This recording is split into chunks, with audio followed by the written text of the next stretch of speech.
Ilong.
Oh.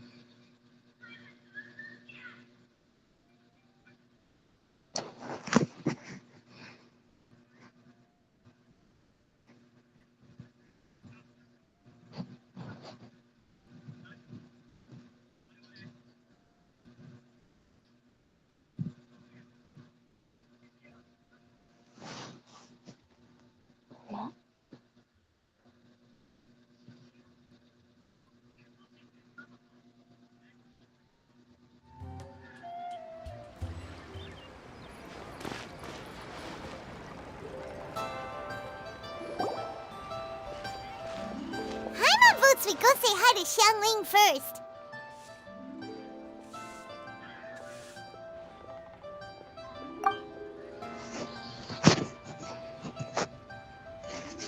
Huh?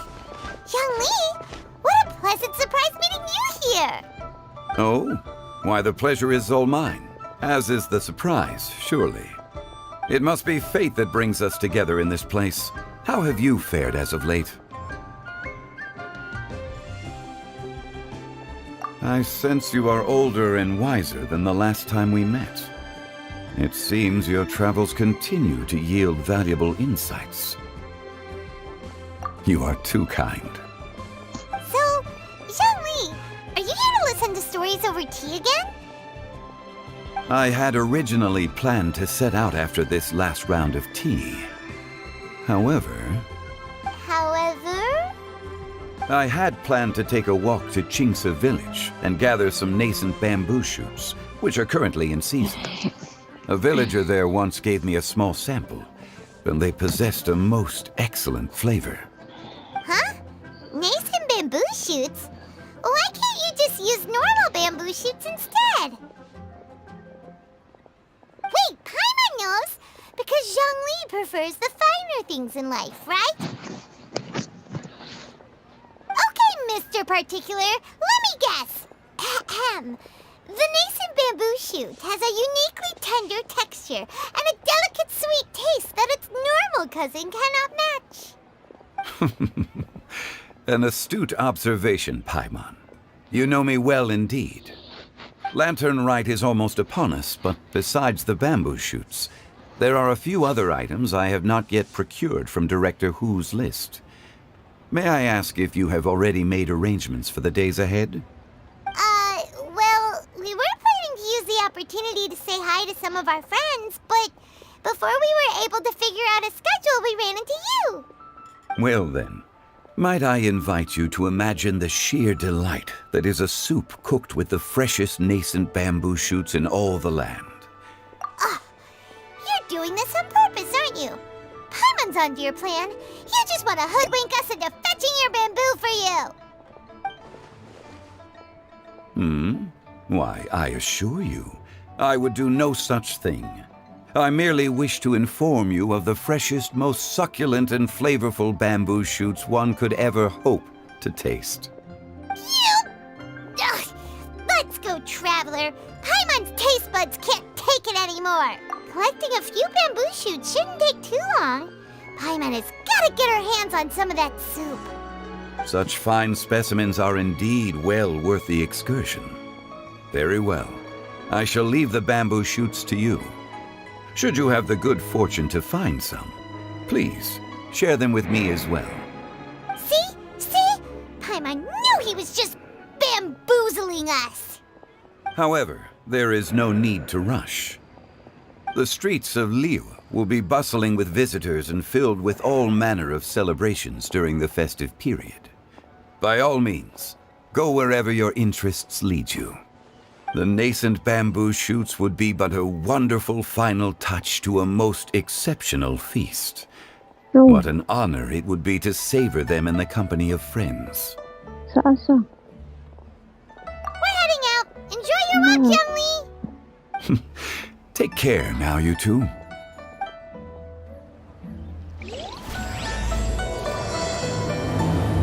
No.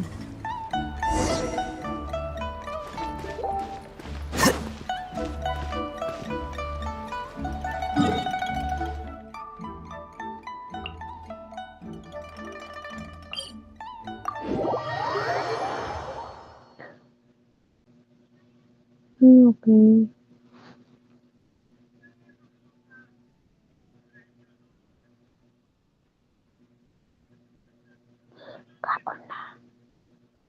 Bamboo shoot, nascent bamboo shoot. Oh, this one's only just, they should be enough. Let's head back. Help! Help! Did you hear that? Someone's calling for help. It's coming from over there. Nakalantaw banda, so okay lang. Are you okay? Did any water go down the wrong pipe?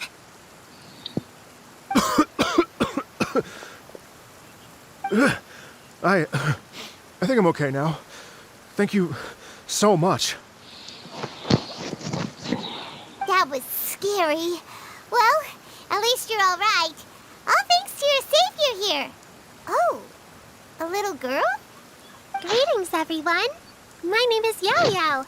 It's a pleasure to make your acquaintance. Whoa, she's so well-mannered. My name's Paimon, and this is the Traveler.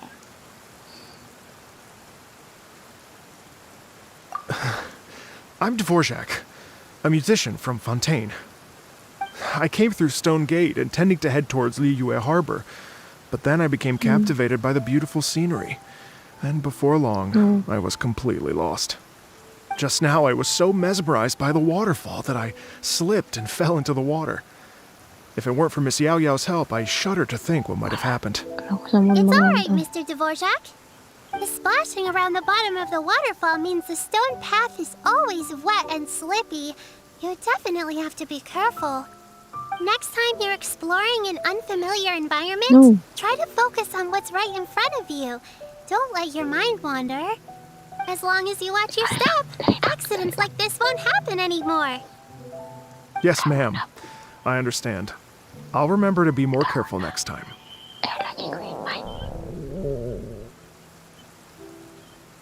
Oh, are you hungry, sir? Wala kisala. Wala. I'll be fine. Please, sir, it's quite all right. I was born and raised here in Liyue. It's only natural for me to extend my hospitality to any guests who are passing through. I expect you still have quite a long journey ahead of you. It's very important to keep your energy levels up. I still have some lotus flower crisps left in my backpack. Why don't we split them between the four of us? Aw, what a thoughtful kid! She even has some for Paimon! You're welcome. Mmm, so tasty. If only there were more. having a healthy appetite is a good thing. It means Paimon's still growing. If I'd known I was gonna run into you, I would have made a second batch. Hope you're taking notes, Traveler. This is how you treat your Paimon.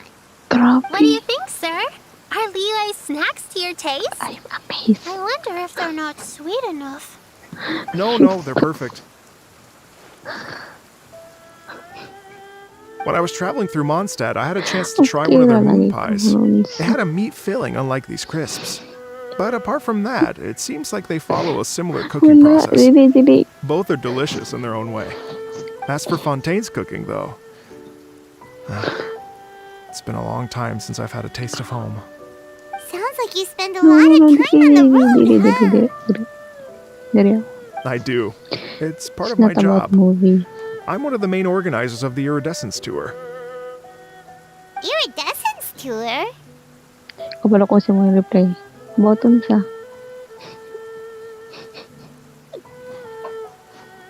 The Iridescence Tour is one of the biggest music festivals in Fontaine. We're looking to expand, though. Our aim is to hold a festival in every nation. At least, all the main organizers share this goal. Anong Unfortunately, dili mantika mo? it's a long story, so I'll spare you the details. But anyway, so the main reason I'm traveling all around Tavad is to promote our music festivals. But I have some personal reasons, too. Well, what are they? Just tell us already. Let me see. Well, to explain it in full, I'd have to start with a story from my ancestors. I don't want to take up too much of your time. Oh, I love listening to stories. We want to hear it too. Okay, then I'll start from the beginning. The story goes that my ancestor, who was also a Ay, pag traveler, mag-mute, once kumabalaan man di ay slipped and fell patiging into a hawa lake ko. during his travels. As he was sinking and gasping for breath, he heard a wondrous tune in the air. They say it was the most beautiful, moving melody he had ever heard. Even in that life and death moment, the ethereal music seized his full attention and almost made him forget the fact that he was drowning. When he finally came to, he found that he had already been brought ashore. Not too far from him stood an unfamiliar woman with an almost divine aura. Once she saw that he was no longer in danger, she left without a word. My ancestor tried to run after her to give his thanks, but although a mere dozen paces separated them, no matter how quickly he gave chase, he drew no closer and remained a dozen paces behind. In the end, all he could do was to bow in thanks to the woman as he watched her walk away towards the rivers and mountains in the distance, before at last he turned around and made his way home. Once he returned to Fontaine, he began to learn an instrument so that he could spread his story far and wide, just like the bards. After generations of retelling, embellishing, and dramatizing, people have come to think of that lady as something like a fairy. The story's become something of a local legend in Fontaine. It's called The Lady Overlooking the Lake. People now say that if you go down to the lakeside and play an instrument, so long as you play a pleasing melody, you will hear a fairy lady who is hiding out of sight, playing along with you. Wow! Well, yes. As it stands now, it's become a touch too romantic and detached from reality. But I understand the original story and its historical grounding better than anyone else. I wanted to find out the truth of this tale. So I decided to retrace my ancestors' steps and search for that lady's modern-day descendants. Of course, there's no way of knowing where my ancestor fell into the lake all those years ago. So I always knew that the search would be akin to looking for a needle in a haystack. I've spent many years on the road now, and I'm nowhere near as fit as I was in my youth. The wish that I've spent half my life chasing after has now become something of an obsession. Well, I haven't lived half of my life yet, but still, I understand how you must feel. Paimon too! It's like... imagine if you saved the center of a lotus flower crisp, which is the best part, by the way, because you wanted to eat it another day. But then suddenly, sploosh! It falls into the water, never to be seen again! Paimon would definitely remember that for the rest of her life. There's no need to feel sorry for me. I've made some progress over the years. For example, I've concluded that the story must have taken place in Liyue. Oh, so you finally found a lead? Yes, in fact, that's an intriguing story in and of itself. I'd always known that Mondstadt is the city of song and freedom, but more recently, I heard that the Anemo Archon returned to Mondstadt for a festival in the fall, and learned that he himself is a patron deity of music.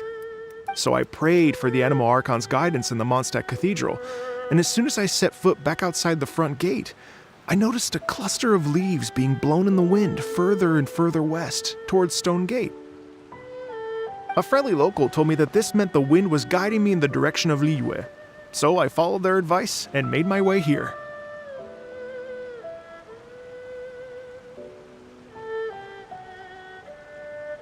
Right? You get it. I knew I'd find someone that agrees with me eventually. Are you sure? It sounds a bit too much like one of those fake legends told by those treasure hoarder guys to scam gullible grannies from Chingsa Village. Rex Lapis has returned to the world. Just give me some incense and a little more towards the travel fees, and I will pass your gift on to the Lord of Geo and ask him to keep you and your family safe and well. And so on and so on. Don't worry, Yao Yao. We have a lot of experience with deciphering omens and stuff. And anyway, you only got scammed if you handed over Mora, right? Actually, to express my gratitude, I did spend rather a lot of Mora on several bottles of fine wine, which I left at the statues of the Seven along the way. Oh dear. Well, how about this, ladies and gentlemen? Why don't I bring you all to Yujing Terrace to see Miss Ganyu?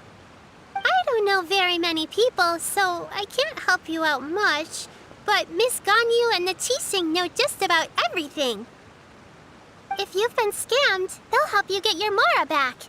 And if the wind was telling the truth, and you want to keep looking for that lady's family, they'll be the best people to ask. But you've already helped me so much. Well, I was going to take some new medicinal herbs and plants I picked to Miss Ganyu anyway, so it's no trouble at all. You know what? It's been a minute since we saw Ganyu too. It should be nice to pay her a visit before Lantern, right?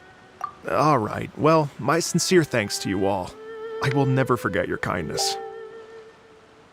Okay, everyone, please follow me. I'll be your guide. Remember to watch where you're going, okay? Uh-oh. Paimon's out of a job. Oh well. Paimon will just be a cheerleader instead.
Liyue Harbor looks very different from when I came last.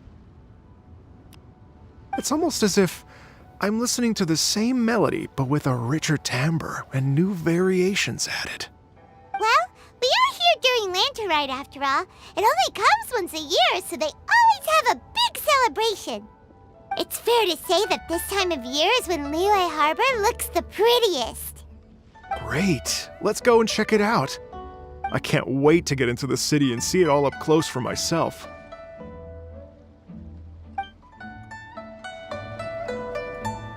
The streets are breathtaking. Smiles and laughter everywhere I look. It's contagious. I can almost feel the music in the air. I have the urge to start waving my conductor's baton.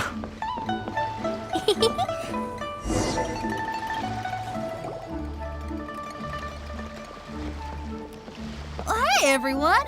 Fancy meeting you all here. What a nice surprise. Hello, Xinyan. Let me introduce some new friends. They are... Traveler, Paimon, and Mr. Dvorak, right? I've known them all for quite a while. When I was last here to advertise a Liyue stop for the Iridescence Tour, Xinyan was one of the few people willing to give me the time of day. Well, feels like I've been chasing this Iridescence Tour bandwagon halfway around the world, but I keep getting stood up. What's going on, Mr. Dvorak? I'm so sorry, Xinyan. We've had a string of terrible luck recently, and every time we've tried to put on a show, something or other has come up to stop our plans from materializing. Is that right? I guess it can't be helped. So, what brings you to Liyue Harbor at this time of year anyway?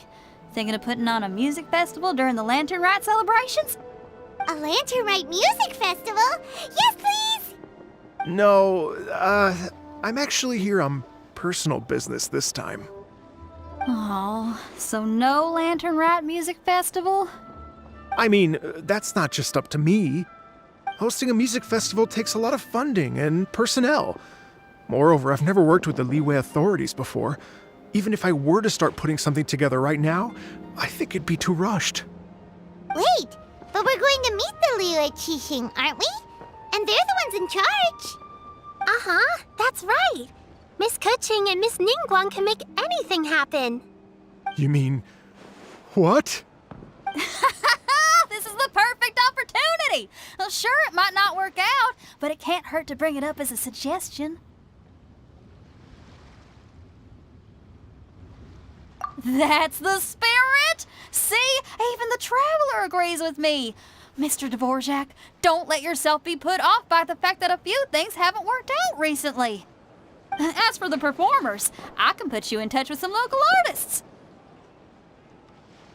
My friend Yunjin is a well-known opera singer in Liyue. With her support and a commissioned song from the Yunhan Opera Troupe, we should be able to get something going. But what about you, Xinyan? Are you just going to sit this one out? What do you take me for? If we actually manage to make the Iridescence Tour Lanternite Grand Concert a reality, you think I'd let anyone else perform the opening act? Wow! There's that rock and roll spirit! What do you say, Mr. Dvorak?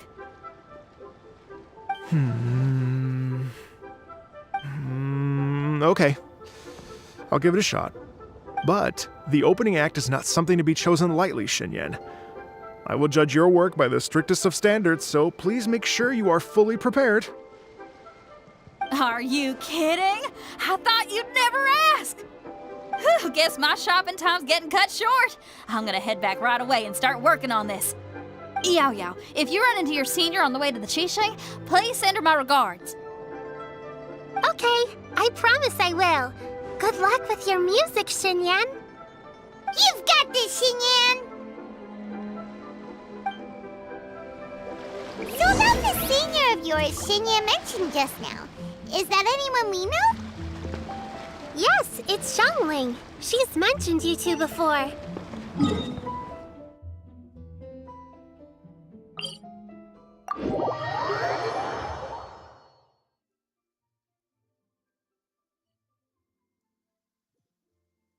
Xiangling's always thinking about cooking. Whenever she gets scrapes or burns, she just leaves them to heal by themselves. She definitely needs someone around her to look after her. I know you must have looked out for her a lot too in the time you've known her. So, thank you for that.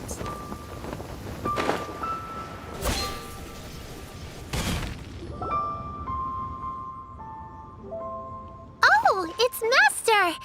Is it okay if I go and say hi to her?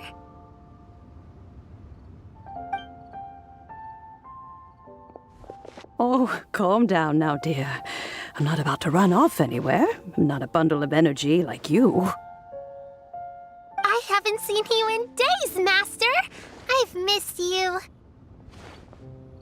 Oh, bless you, Yao Yao. You do say the sweetest things. Ah, look who it is. Visiting friends during the lantern ride, are we? You're half right, Madam Ping. We were also trying to help out Mr. Dvorak over here. We were on our way to take him to see the Qixing. Hello, ma'am. I am a musician from Fontaine and an organizer of the Iridescence Tour. I don't suppose you've heard of it. Master! The Iridescence Tour is a super famous music festival! Oh, an old lady like me wouldn't know much about that sort of thing. A music festival, you say? It sounds terribly exciting. Oh, right! Madam Ping, how would you feel about that?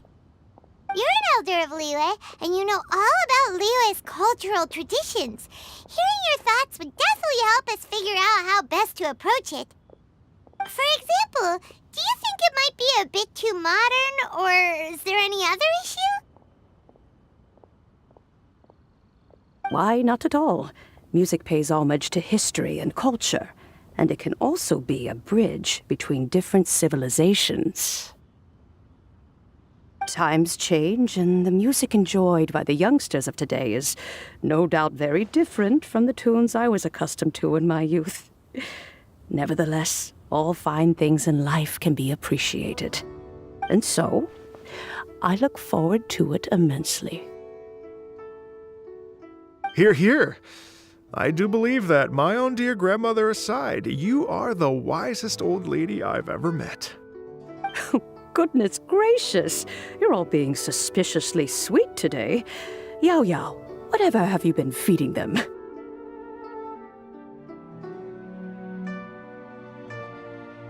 Master, you're in such a great mood today. You're even cracking jokes with the rest of us. Oh, well, I'm sure you must have plenty to be getting on with. Yes? Run along now. Don't let me hold you up. Thanks, Madam Ping. We'll see you again soon.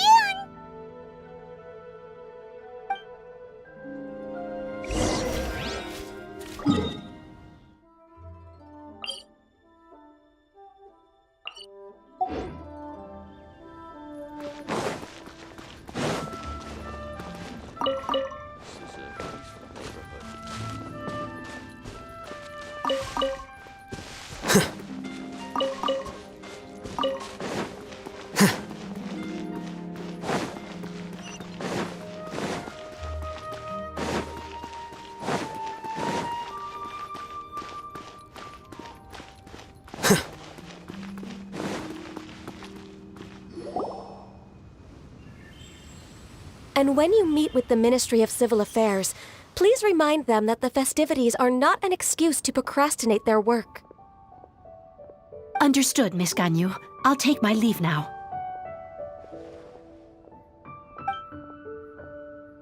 Ganyu! What brings you here, Yao Yao? I've brought all the medicine you asked me to pick for you. Oh, and here's a pack of sweet flower seeds as well. Also, these dried Chingshin leaves make a great pot of tea that's very good for you. I know you've had a lot to deal with at work recently, but you shouldn't push yourself too hard. If you're not careful, you'll end up falling asleep in the grass again. Well, this is weird. It's like a responsible younger sister talking to their disorganized older sister.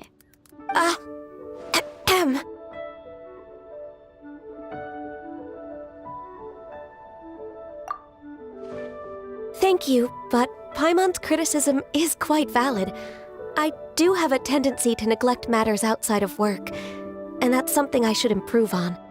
Oh, my apologies. I don't believe we've been introduced. Ah, Paimon will do the honors.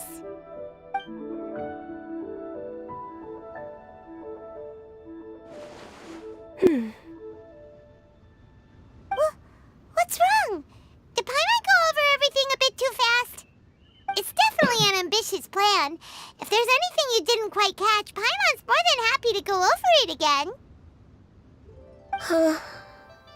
It may be a little difficult to make this happen. Oh? Well, the Lantern Rite is the most important festival of the year. Our celebrations must not only be visually spectacular, but also appeal to the tastes of Liyue citizens from all walks of life. The Iridescence Tour is relatively unknown in Liyue. It's difficult to predict how a brand new show will be received. It would be quite risky for us to bet everything on this one music festival. All very valid points. I completely understand. Therefore, we will not replace or cancel any of our pre-existing program. However, I will submit a proposal requesting to put the Iridescence Tour special performance as the final act of this year's festivities. Some live music will certainly add to the festive atmosphere on the night of the Lantern Rite. As for the venue, let's reserve a space at the docks.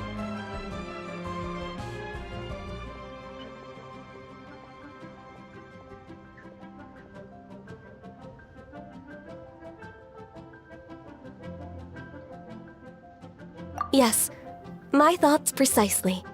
Now I just need to take some time to give this proposal some polish. As long as I clearly lay out the pros and cons, and highlight the key points of the proposal, given that Ping and the Traveler have both given the idea their blessing, I'm confident that Qixing will be sure to give it serious consideration. Mr. Dvorak, I will need to discuss with you the number of musicians who will be coming to Liyue, as well as their catering and accommodation requirements. Oh, yes, certainly. Let's step to the side and discuss further.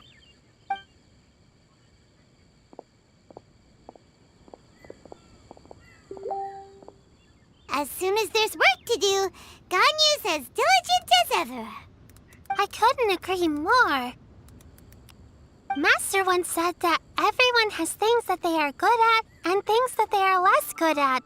So, with that in mind, Ganyu shouldn't feel compelled to become perfect at absolutely everything. I'm good at taking care of people, so that can be left to me. Wow. Hey, Yo-Yo, can you take care of Paimon too? Paimon's getting hungry again.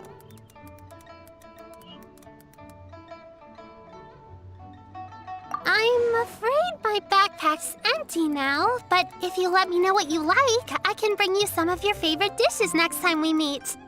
Apart from lotus flower crisps, what else do you like? Anything sweet, and anything that's made from slimes.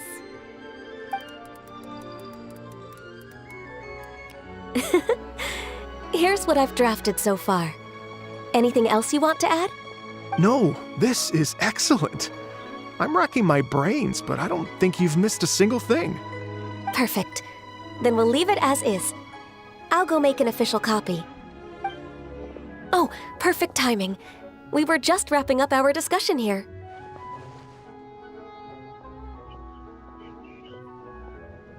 Not at all.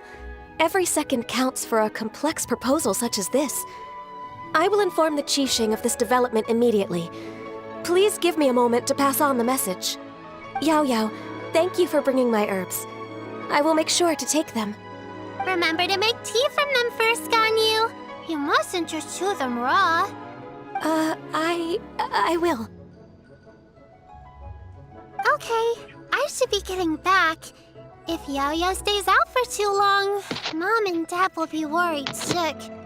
Everyone, I'm sure that the music festival will go off without a hitch, so don't worry. And in case I don't see you before, I wish you all a very happy Lantern Rite. Thank you, Yao Yao. Happy Lantern Rite to you, too. We should go get dinner together sometime!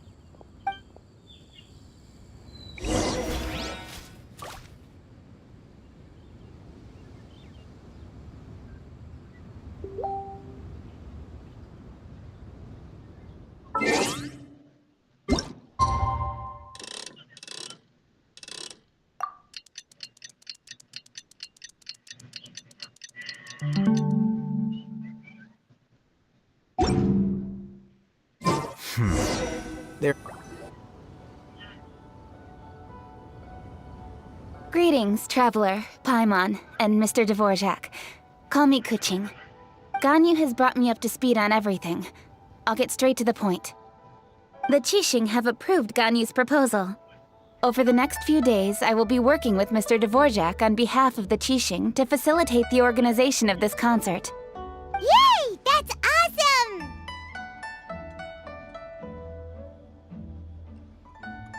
Please, the Qixing have a duty to deal with matters such as these. We have merely moved things forward to the next step. On a more personal note, I am an avid supporter of all things new and innovative. As such, it is my privilege to work with you on this exciting project. Thank you so much, Kuching. I'd become quite discouraged after our recent failures and was expecting the same outcome once again, so I didn't dare to get my hopes up. Never in my wildest dreams could I have imagined this going so smoothly. It's like a dream come true. Right. Time for me to call in the performers. To stage a concert at a high-profile event like this is a rare opportunity. We'll make sure it's a night to remember. Yes! Our music band's finally getting fired up! Yes, indeed. I know exactly what I'm doing from here. For a musician, music will always be the language they are most fluent in.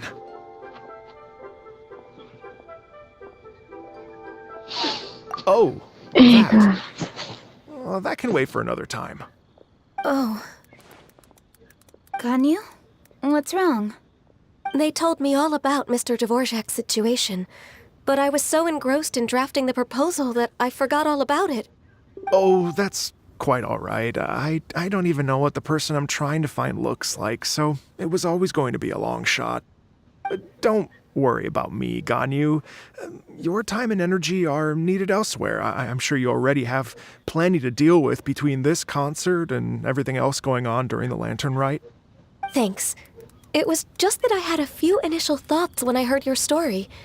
For instance, I wonder if this lady your ancestor met might have been an Adeptus. What, to tell you the truth, Mr. Dvorak, I am somewhat related to the Adepti myself. I am part human and part Qilin. The Qilin is an illuminated beast. I know how important your quest to get in touch with your roots must be to you, because I've been there myself before, trying to find out where I belonged. Did you say the Adepti? And you're illuminated beast? Part Qilin? Are you telling me all the rumors of the Liyue Adepti are real? So it's not just artistic license? You bet they're real! Trying to track them down is tough, though. Like Kingkingcross itself. There's nothing specifically stopping you from going there, but getting in and out of there is quite an ordeal. Yes. Anyway, if you're looking to uncover a lost melody or shine light on a forgotten aspect of Liyue's cultural history, I'm probably not the best person to ask. But if it's a person you're looking for, then I just might be able to help. I see. I think I understand the situation now. In that case, Ganyu, shall we divide the work between us? Yes, that was also my thought. Great. So Mr. Dvorak and I will concentrate on things here in the city to make sure the concert goes according to plan. In the meantime, Ganyu will reach out to our network and try to find the person he's looking for. How's your workload at the moment? Will you be able to make time? I can probably get through everything in 2 days, as long as I don't sleep. Wait, what do you mean as long as I don't sleep? Even for someone with illuminated beast blood in their veins, working for such an extended period without a break will take its toll on your health. Somehow that does not sound persuasive coming from Kuching. Be it but 3 moons from the start, he who returns is not he that departs. Even I know the importance of maintaining a healthy work-life balance. In that case, 3 days. All right, I can work with that. If you have the time, would you join me for this search? You're well known to many of the Adepti and respected among the people. I'll feel much more at ease with your company.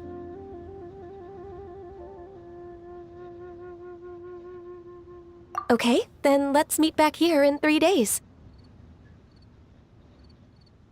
Watch this space, Mr. Dvorak. We'll get to the bottom of this. You're all so helpful and kind. I just... Just think, imagine if we found the Adeptus lady, or one of her descendants, and got them to come to the performance. Wouldn't that be amazing? It'd be such a happy reunion, and that's exactly what this festival's all about.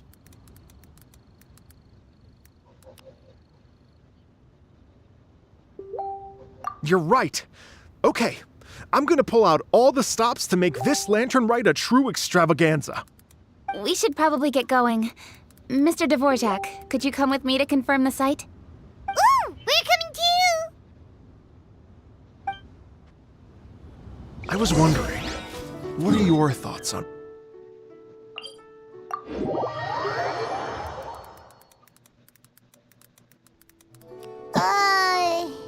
Music sounds nice? Truth be told, the question of what music means to people is one that I've been pondering for...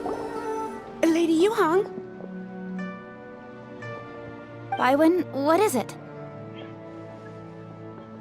Per Lady Ningguang's orders, I've been gathering intelligence outside of the city with the goal of uncovering and dispatching any trouble ahead of the festival. I am told that a strange melody was heard somewhere along the coast. I was wary of investigating further on my own, so I was just on my way to report this incident to Lady Ningguang. But I'm worried that if we don't act right away, we may miss the window of opportunity to take appropriate action. I understand. In that case, Yeah,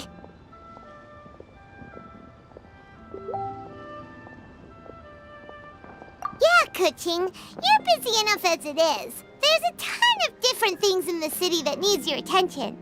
Leave it to us. Don't worry. Whatever it is, we'll definitely be able to handle it. Well, he will handle it. With the Traveler on the case, it's as good as dealt with. Thank you. This will be a great help. I will inform Lady Ningguang about the situation. Once it's resolved, please come and find me again at Yujing Terrace and let me know. Will do. And say hi to Ningguang for us. you have my thanks too. Stay safe and come back as soon as you're finished. Good luck.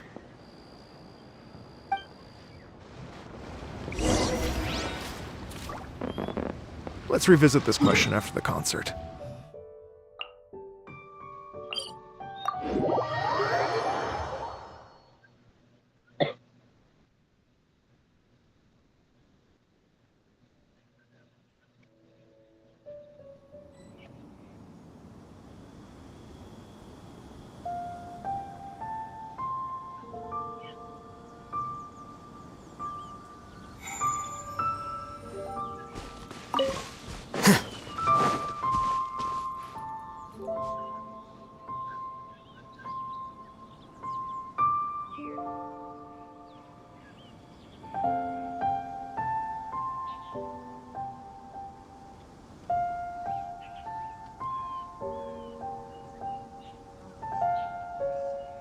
The scribe's work is simple, which is exactly why I took the position.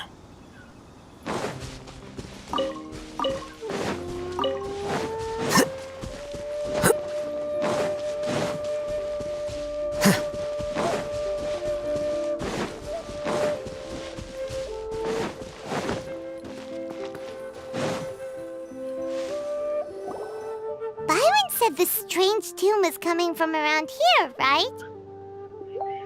But Paimon doesn't hear anything. There doesn't seem to be a soul in... I was just wondering who in their right mind would come out to a place like this. So, it's you two. Yeon! How'd you sneak up on us like that? You nearly gave Paimon a heart attack! You look pretty alive to me. Can't have spooked you that bad. Fair enough.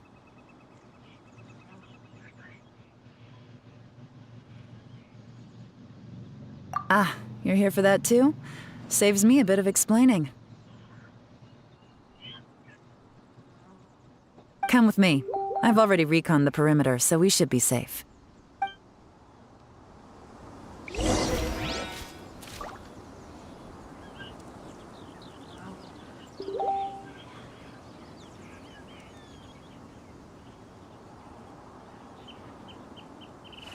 Wait.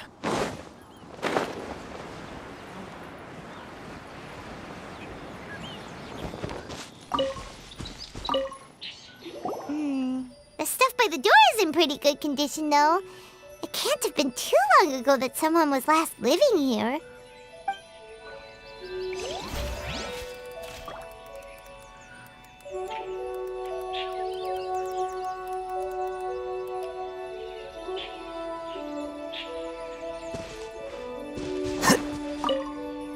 This place is completely empty. There's nothing valuable left here at all.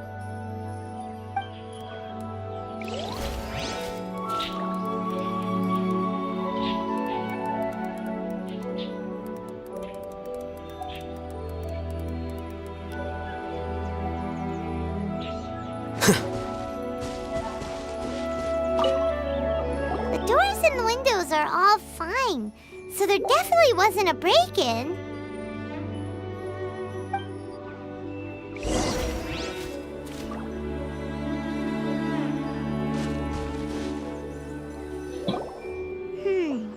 How strange. It looks like it's been looted, except for the fact that there's no sign of a struggle. The bad guys could have sneaked in while the owner was gone, but then how do you explain why the door and windows are intact? Seems you've done a pretty thorough inspection. So, any theories on what might have happened here? Yelan, you didn't hide some of the evidence from us on purpose, did you? Why would I make this more difficult for you? We're on the same side here. Okay, well, Paimon gives up then. Paimon's got nothing. What about you? Give up as well?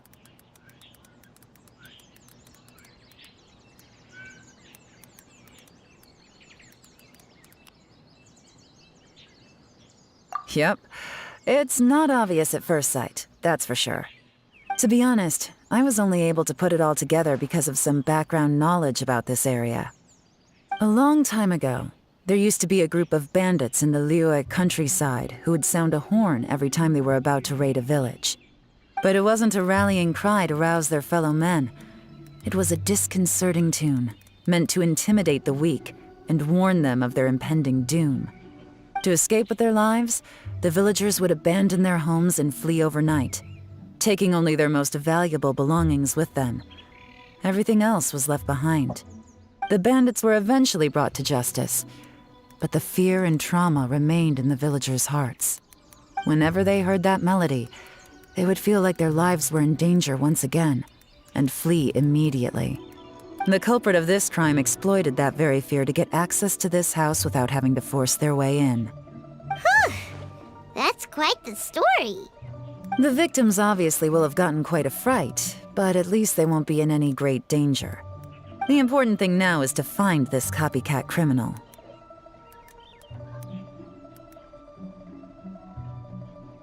On any other day, that'd probably be a good idea. Unfortunately, it's not gonna work today. Take a look around and you'll see what I mean.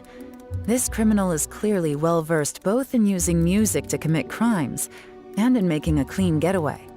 Not only did they stay off the muddy road to avoid leaving footprints, it looks like they were also careful not to bring any gadgets with so much as a trace of elemental energy. Evidently, they were intent on keeping even the most experienced investigators off their trail. Unfortunately for them, I'm one of the best trackers in the business. They're not about to get away with their little scheme on my watch. So basically, if we want to find the culprit, we just need to follow Yelan.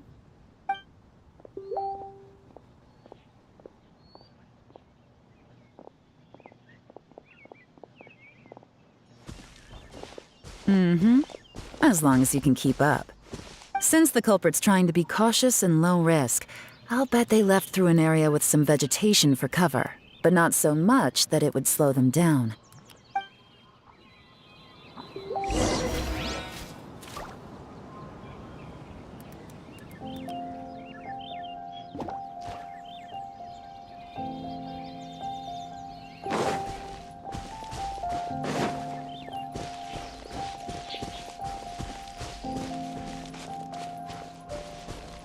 Here, look at this.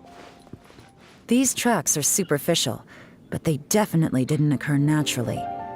Something heavy was being dragged this way, meaning we're headed in the right direction.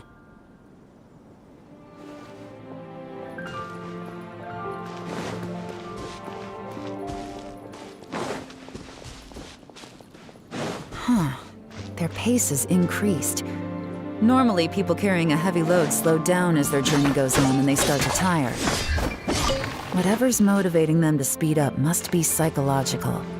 For instance, reaching the home stretch.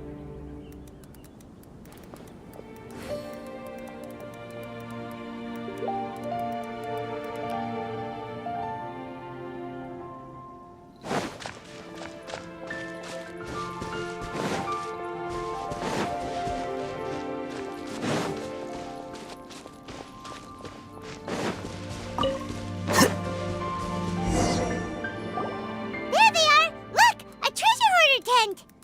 Ugh, not the treasure hoarders again! And so close to Lantern Ride, too! 'Tis not the season for their antics! Come on, let's round them up.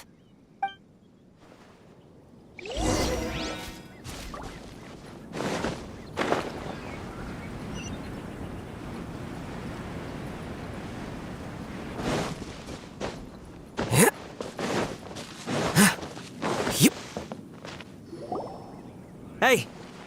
Who are you? Where did you come from? The evidence is conclusive. Okay, confess and we'll go easy on you. My patience is running low, so why don't you do us both a favor, You kidding me? You think I'm scared of you? Perhaps not, but you should be.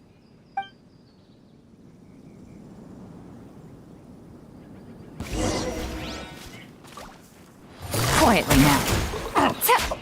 Busted. Curses. Seems like you're not all talk after all, but there's no going back now. Better up my game.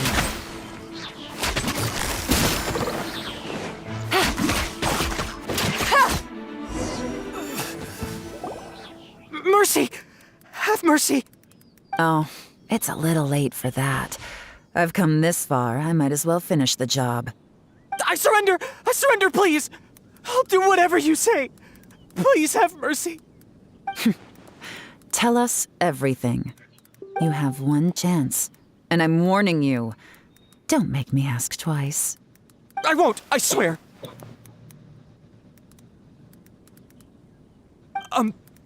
So Lantern Right's nearly here, and like a lot of people, I wanted to buy a few nice things. I know I'm with the treasure hoarders and everything, but I don't really have any kind of experience with robbing people and whatnot. So I don't have the guts to break into somebody's house. Wow, you're really going to complain to us about that? No, not at all. I'm just telling it how it is. Okay, continue. I racked my brains trying to think of what I could do, and eventually I remembered something from back when I was a kid. The bandits would blow their horn, and my grandma would grab us kids and run. I remember the tune, so I figured I'd try it for myself. I mean, just to see what would happen. At first, anyway, I seriously didn't expect that family to pack up and leave. But they did, and they just left all their stuff right there for the taking. It was too easy, I couldn't resist. It was completely wrong of me, I know that now. I'll return everything that I took. It's all still in perfect condition, and it'll be like it was never gone. Please, give me a chance, huh? Let me make it right. Give you a chance, huh? Sounds to me like you'd rather strike some kind of a deal than spend Lantern Right behind bars. Yes? Yes? You know how to bargain, I'll give you that. It's just a pity that you didn't confess at the first opportunity. You'll have to take a walk with me. Once we've returned the goods, we'll find the owner of the house, and you can apologize to them in person. After that, I'll escort you to the Ministry of Civil Affairs. Yes, ma'am. You know, as a former victim of this kind of crime yourself, I doubt anyone understands the fear you inflicted quite as well as you do. Does your greed matter more to you than your fear? More to the point, if you can play a tune from memory, don't you think you should be capable of making an honest living? You mean... That's enough hints for you. You'll have plenty of time to reflect on all of this yourself. There's not much left to wrap up, so I'll take it from here. Guess this is where I'll say goodbye.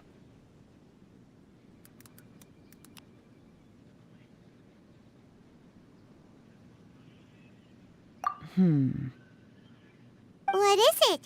Is there something else? I'm still not sure how you first got your hands on this information, so play it safe when you get back. Don't mention to anyone that you ran into me out here.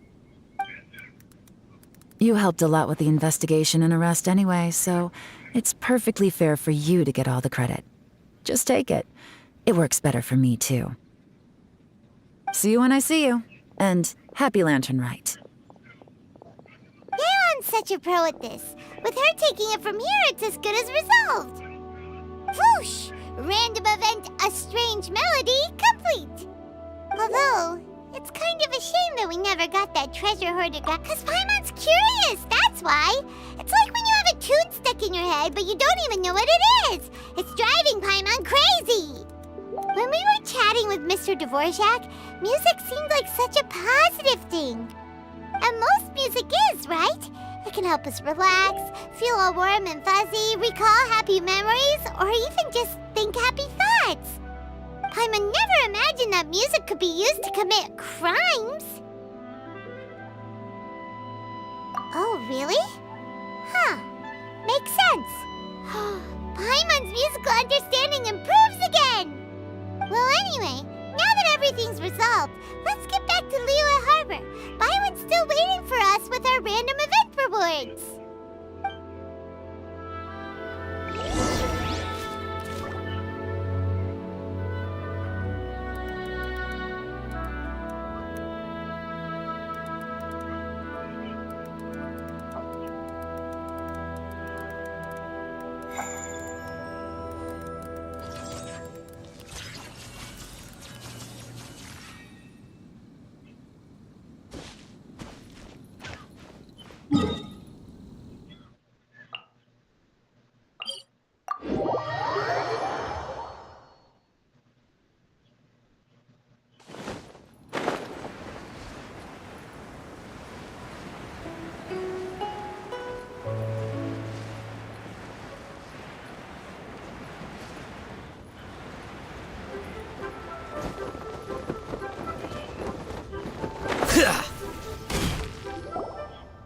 Byron, we're back! Everything's all sorted! That's great news! Oh, please wait here a moment if you would be so kind. Lady Ningguang instructed me to advise her upon your return.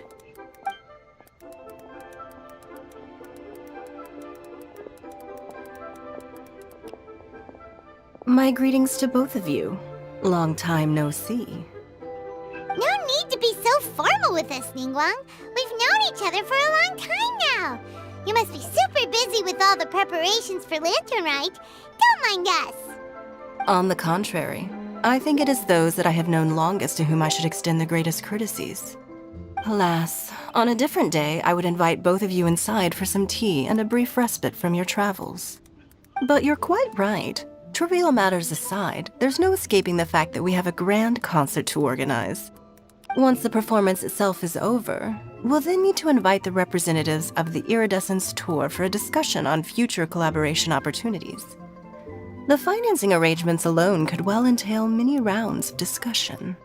Simply put, there will always be work to do. Whoa, you're already thinking that far ahead? Well, we can discuss more current affairs if you'd prefer. I trust you saw this year's Mingxiao lantern at the docks when you arrived at the city? Yeah, it looked like a goose. Which Adeptus is it modeled on this time? Sea Gazer. I believe you're familiar with the name. Legend holds that he was free-spirited and easygoing.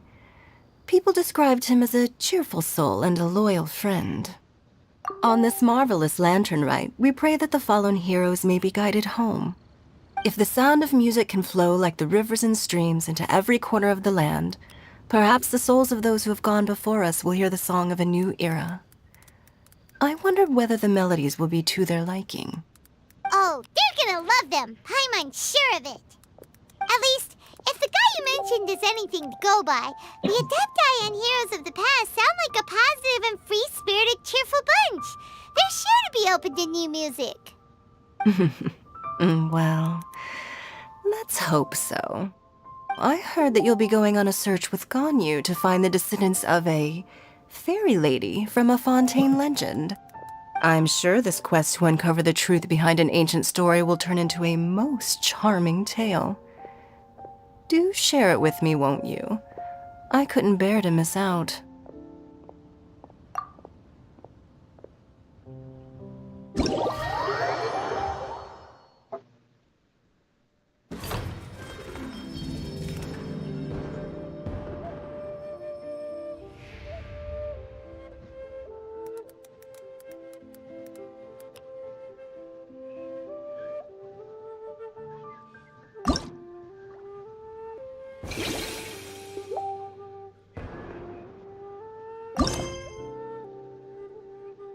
Wait.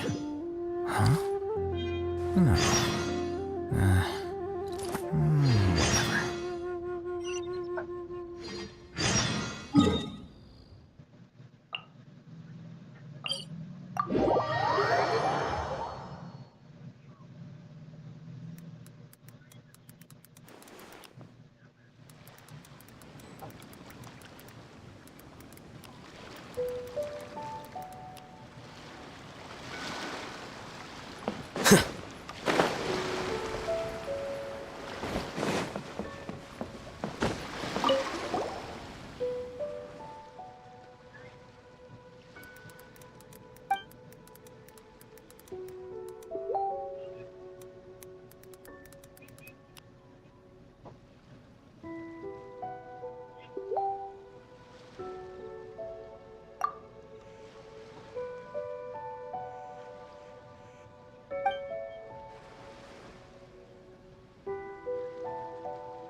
What in the world do those symbols really mean?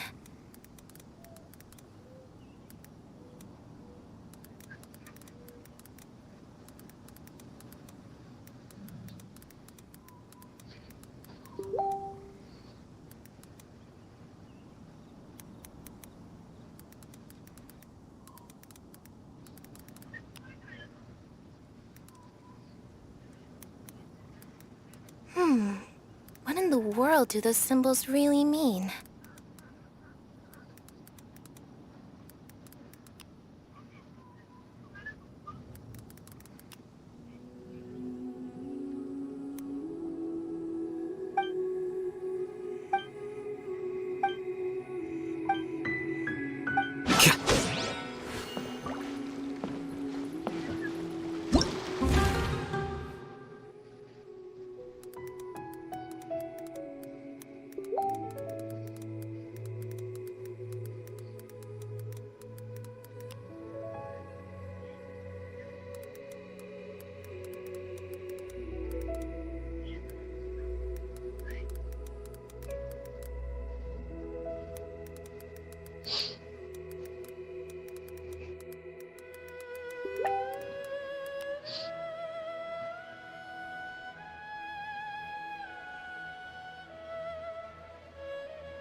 sama terigu.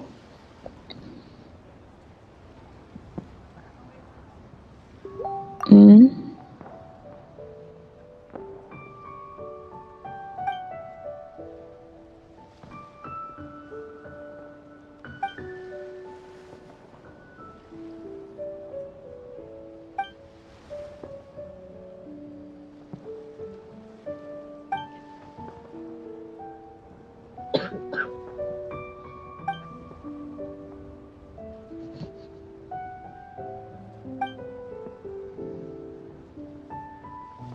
Didik, jili.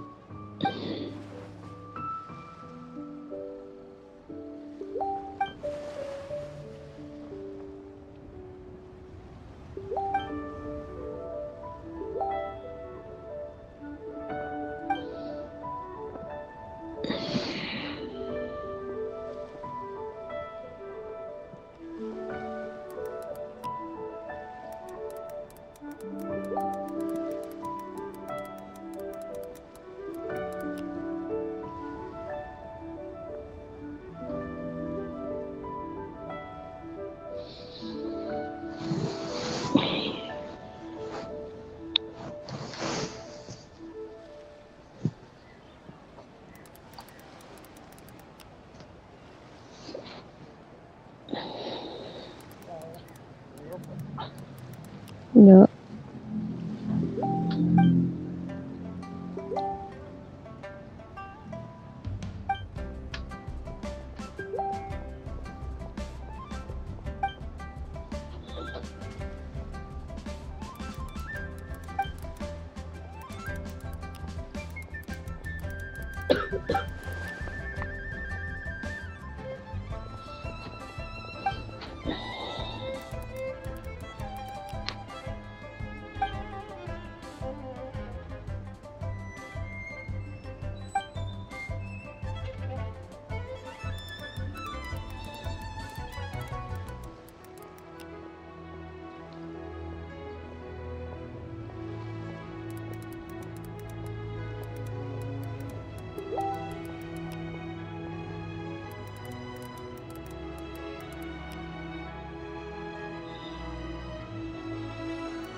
Looks like it's about time for us to meet up with Ganyu.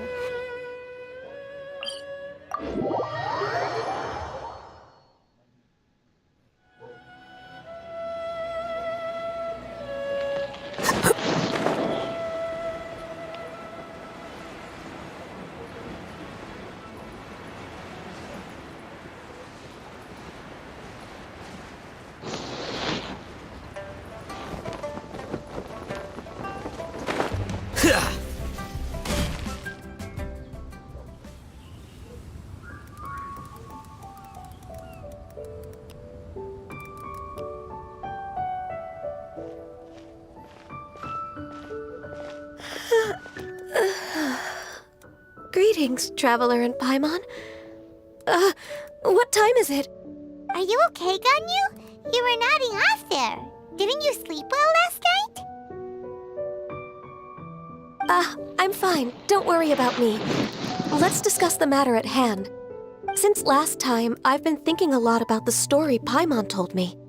In essence, someone rescued a drowning man and performed some music. If that were all there was to it, it could have been many people, human or Adeptus. But the tune was allegedly so wonderful that the drowning man forgot about everything else, even his own impending death, and only came to his senses after being brought to shore. Perhaps there was an adeptal power at work in that music that he, as a mortal, could not perceive. Or perhaps he sensed a power surrounding him but lacked the words to describe it, not knowing where it came from. Either way, if this part of the story is true, then the rescuer has to have been an Adeptus. You really think so? But this story is all the way from Fontaine. Isn't this a bit of a long shot? Also, Paimon's really curious about how people from Fontaine think this fairy lady looked.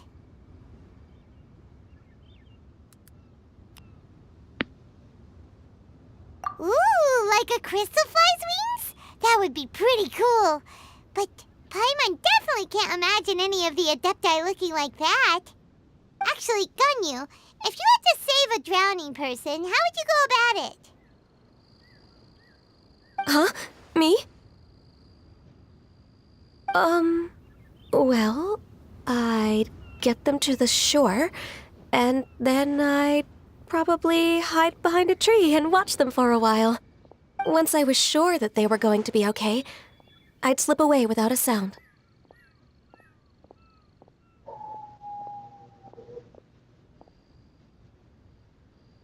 Got it. So basically, Ganyu's the type of person who doesn't like taking credit for her good deeds. No, it's not like that. I'm just not very good at explaining things. And I also find it really awkward accepting other people's gratitude. Well, what if this Adeptus in the story had a similar attitude? That would explain why she just left without saying a word. She was probably thinking something like, one was merely passing by and saw fit to address this egregious disruption to one's graceful zithering at once. You may keep your thanks to yourself. That was actually a very good impression of Cloud Retainer, Paimon. As far as I'm aware, Cloud Retainer isn't the most musically gifted. Still, we can't completely rule her out just yet. If we set off now, we could head to Mount Outsung and ask her about it. You'll be able to confirm either way if it's her, and I can, I've been in Lea Harbor for so long now that I'm just not as familiar with the Adepti anymore. If there's anything we want to know about them, she's the best person to ask. Sounds great! And we're pretty close with Cloud Retainer by now, so we probably don't even need to bring her food this time, right? I've prepared a gift for her to mark the festival, just in case. However...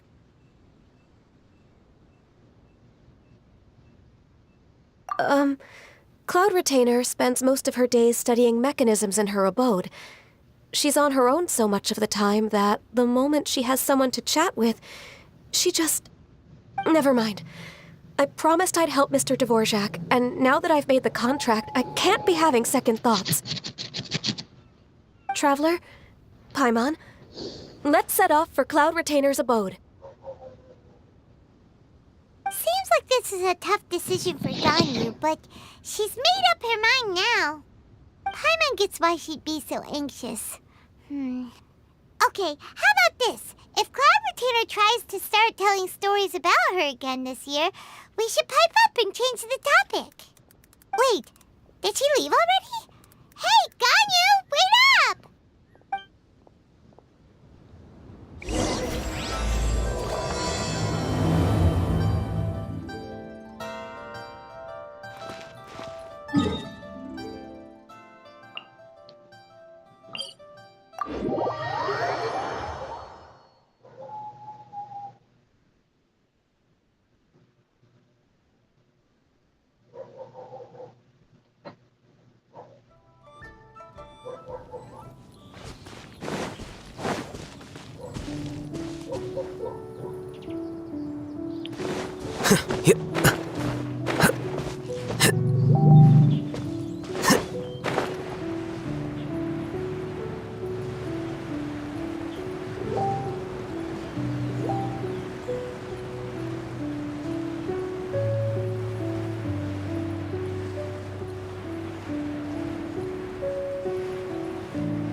Paimon's so tired from trying to keep up. Don't either of you need to take any breaks? I can't believe it. Cloud Retainer is not here. Huh? Did we miss her? She doesn't like to travel, so in the past, it's always been the other Adepti who come to visit her during the festivals. True. Now that I think about it, Cloud Retainer would be quite capable of taking care of anything on her own. There's no need to worry about her. Since she's not here, I guess the next step is to check all the other Adepti abodes, one by one. Uh-oh. Will it involve a lot more traveling?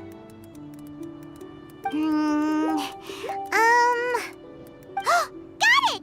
Paimon has a great idea! Please go on, Paimon. Our goal here is to find the Adeptus that helped Dvorak's ancestor, right? We can't hear any music right now, but if she's really as nice as the story suggests, she'd definitely come to help anyone who was drowning, right? Yes, I think that's fair to say. So, all we have to do is get the Traveler to pretend to fall into the water, and the Adeptus will come to the rescue!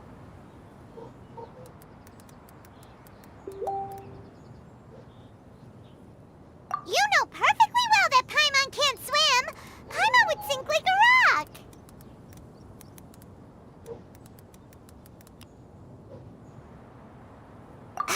Just trust Paimon! The water's pretty deep over there! Quick, swim to the very center!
What is going on?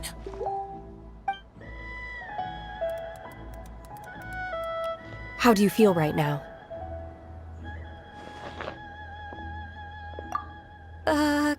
Shenhe! And the Conqueror of Demons!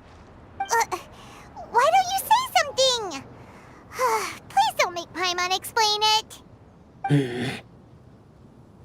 Okay, fine. Paimon will explain.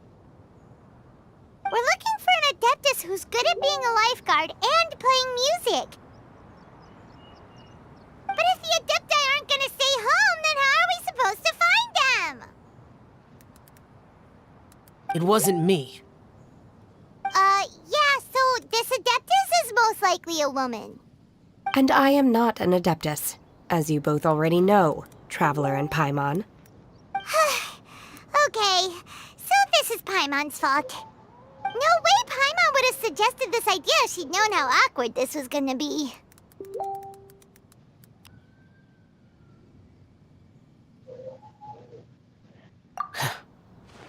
Glad you're okay.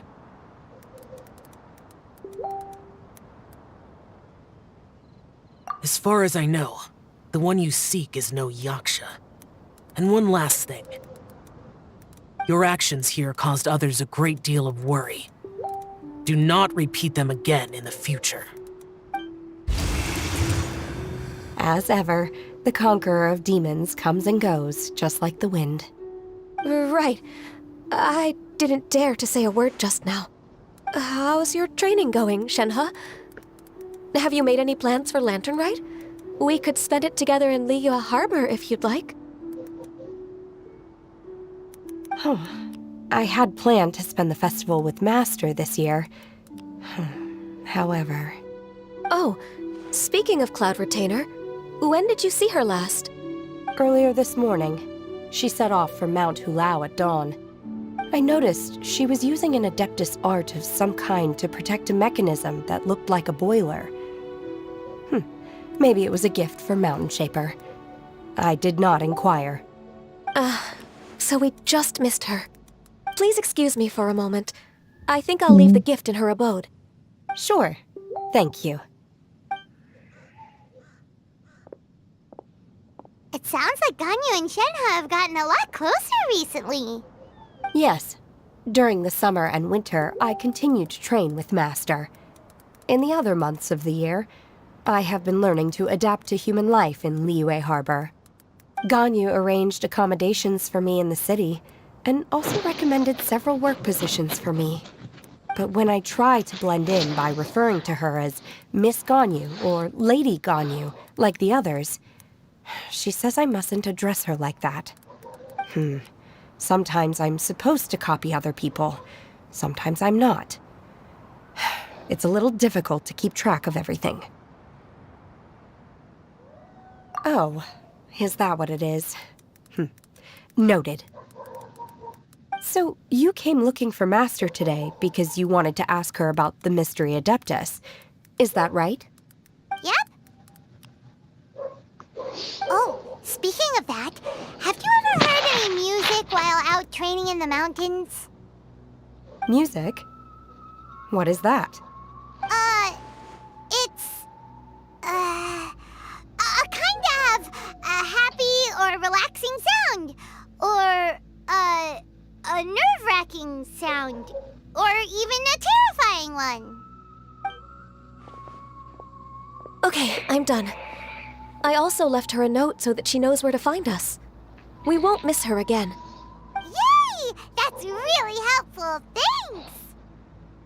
We were just talking about this thing called music, and based on Paimon's description, I do believe I hear it every day. Please follow me. Oh, really? Great, let's go!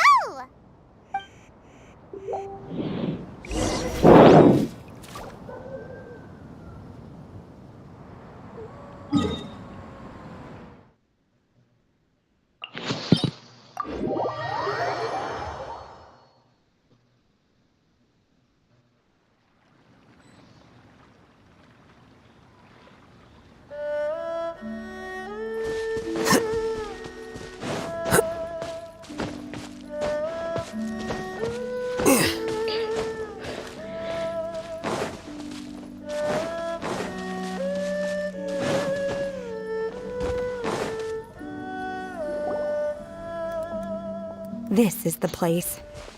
I enjoy training here to the sound of music.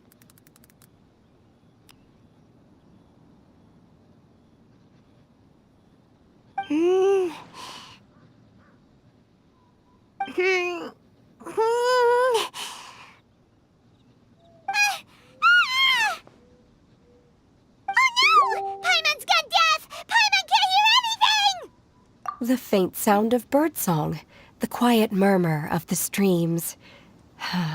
These are relaxing sounds. Are they not the music of which you speak? Oh, Paimon wasn't quite done with the description. Okay, fine, it's all Paimon's fault. What we're looking for are not the sounds of nature, but melodies played on special instruments. Oh, and a melody is? Hey, don't you patronize Paimon! Let's get one thing straight. Paimon knows plenty of nursery rhymes, but Paimon does not sing on demand, without payment. Hey, why don't you just sing that one melody Shen has heard before? It'll probably help her to understand what we're talking about.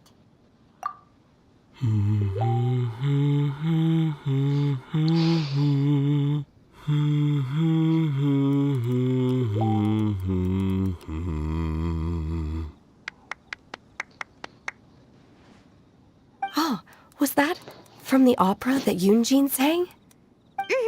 That was a melody, and melodies can be called music. It felt like I was transported back to the past. In my mind's eye, I could see the Zhao lanterns lighting up the night sky again. We're all there, raising our glasses and drinking to our heart's content on the Jade Chamber. As I watched Yunjin's performance, I felt a warm sensation in my heart. And as the drink reached my stomach, it went from warm to hot. When you hummed that melody just now, feelings from a whole year ago came right back to me, as strong as they were on that day. So that's the power of music. Wow, Shenhe. That was so deep! Music definitely has the power to bring up memories. It's like a time capsule with all the special moments from our lives squished inside. What about you, Ganyu? Are there any melodies that have left a deep impression on you? I don't remember if my parents ever sang any lullabies to me. I know some local folk songs, and a few other things come to mind too. The songs of the sailors down at the docks, the little ditties that the vendors call out in front of their beloved shops, the tunes of folk artists performing on the streets. Yes, that's right. In the past, whenever I heard the sound of those tunes, I always felt that they were worlds apart from me. Nenny and Liyue probably view me as a non-human. And they are right, in the sense that I never could connect with humans' artistic expression and their sentiments. So I haven't been able to integrate into their community and be a part of their lives. At least, that's the view I held in the past. Only more recently did I start to realize that the only barriers are ones that I have erected with my imagination. The way those melodies make me feel isn't all that different from other people after all. They're about mundane details of everyday existence. Life's ups and downs, joys and sorrows. Even though we come from different backgrounds and have different stories to tell, when it comes down to the most common things that we see and experience around us each day in the city, in that sense, we're all the same. You go, Ganyu! You're really making progress. You have loads of friends in Liyue Harbor when you think about it. Okay, maybe some are more like coworkers and bosses, but at the very least, Kuching and Shenhe are your friends now, right? Yes, I am. Technically speaking, we should refer to each other by the conventional forms of address used among fellow disciples. But now that I know what constitutes a friendship, I do believe we are more friends than co-disciples. Thank you, everyone. Once the days are warmer, I would like to host you at my home in the city. Please invite Kuching as well. I've planted many types of flowers. I'm sure some of them will be to your taste. You are too kind. I couldn't possibly. Nonsense. You are my friend. I have cultivated and cared for the flowers just as you taught me. Once you've seen them for yourself, I am sure you can advise me how to do an even better job next time. I will save some for decoration. We can feast on the rest. Then, thank you in advance. Wait, what is that saying again? If you insist? Do people say that? I'm not completely sure either. It doesn't matter, okay? You got the point across. No need to split hairs. Paimon's more concerned about your idea of a girls' night out. Eating flowers? Really? Does this have anything to do with you both being the disciples of that illuminated bird?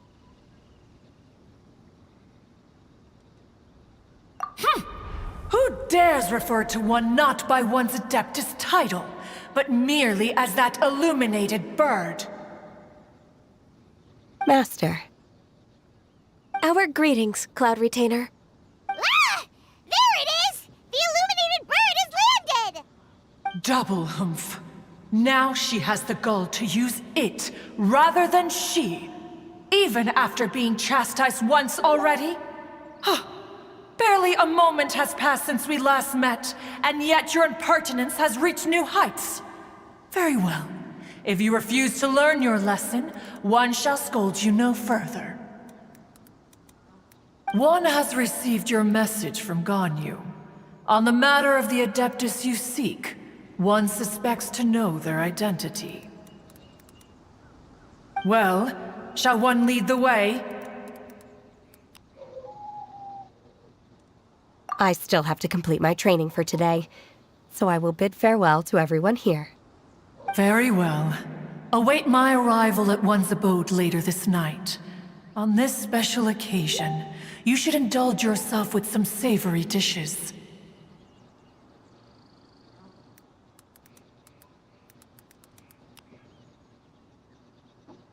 If you want to release a Shao Lantern, come and find us anytime. Thank you, everyone. Happy Lantern Rite to you too.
Is this Quaily Plains? Cloud Retainer, why did you bring us here? Ganyu is of course familiar with the name Guizhong, but have you ever heard of her? Guizhong is another name of Agentis, the god of dust. She was extroverted in nature and adored social gatherings and inventions alike. Long ago, this region was yet a prosperous assembly. Guizhong often invited her friends to visit her home, reserving for us seats around the largest stone table. Sea Gazer would always bring out his latest treasure and place it upon the table. He could be quite the braggart. Though usually a mild-mannered fellow, when it came to those collectibles he was so fond of, he always loved to show them off. Paimon remembers that name. So that's what Sea Gazer was like. He was an old friend and a former rival. One has many memories of him. Once he had brought out the treasure, it would predictably become the center of attention. Neither Guizhong nor one was content to let him just steal the spotlight. So we would then also present our proudest mechanical creations. As Adepti, we were each gifted in our own ways, and naturally proud of our accomplishments in our respective fields of expertise. As a result, one often quarreled with Sea Gazer. His treasures were not even of his own making. He just used his exploration skills to dig them out of the ground. How, pray tell, could he compare to me, when every single one of one's accomplishments were crafted by one's own hand? Cloud Retainer, you are getting competitive again. One digresses. Regardless, every time an argument occurred, Guizhong would come over to watch us during our mutual lambastics. On some occasions, she would join in, and on others, she'd take one of us by the limb and start uttering the most ridiculous nonsense. What kind of nonsense? No kind of nonsense were we spared. Sometimes she would brazenly opine, why argue between yourselves when neither of you could ever hope to beat me? Other times, she would make unsolicited suggestions, such as, "Once you two are done arguing, let's go to the foot of the mountain and grill some meat." She always sought to make everyone happy, and one must say, she had quite the gift for it. No matter what nonsense she said, one never felt bothered or offended.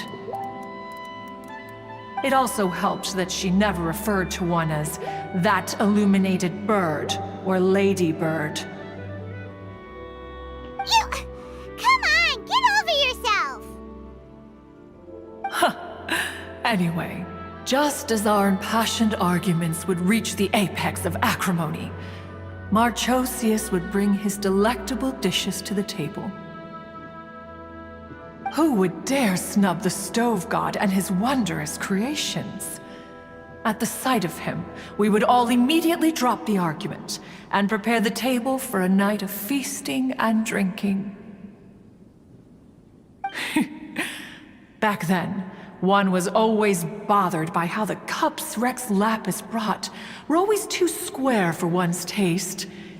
Can you see yourselves ever enjoying a drink from a square cup?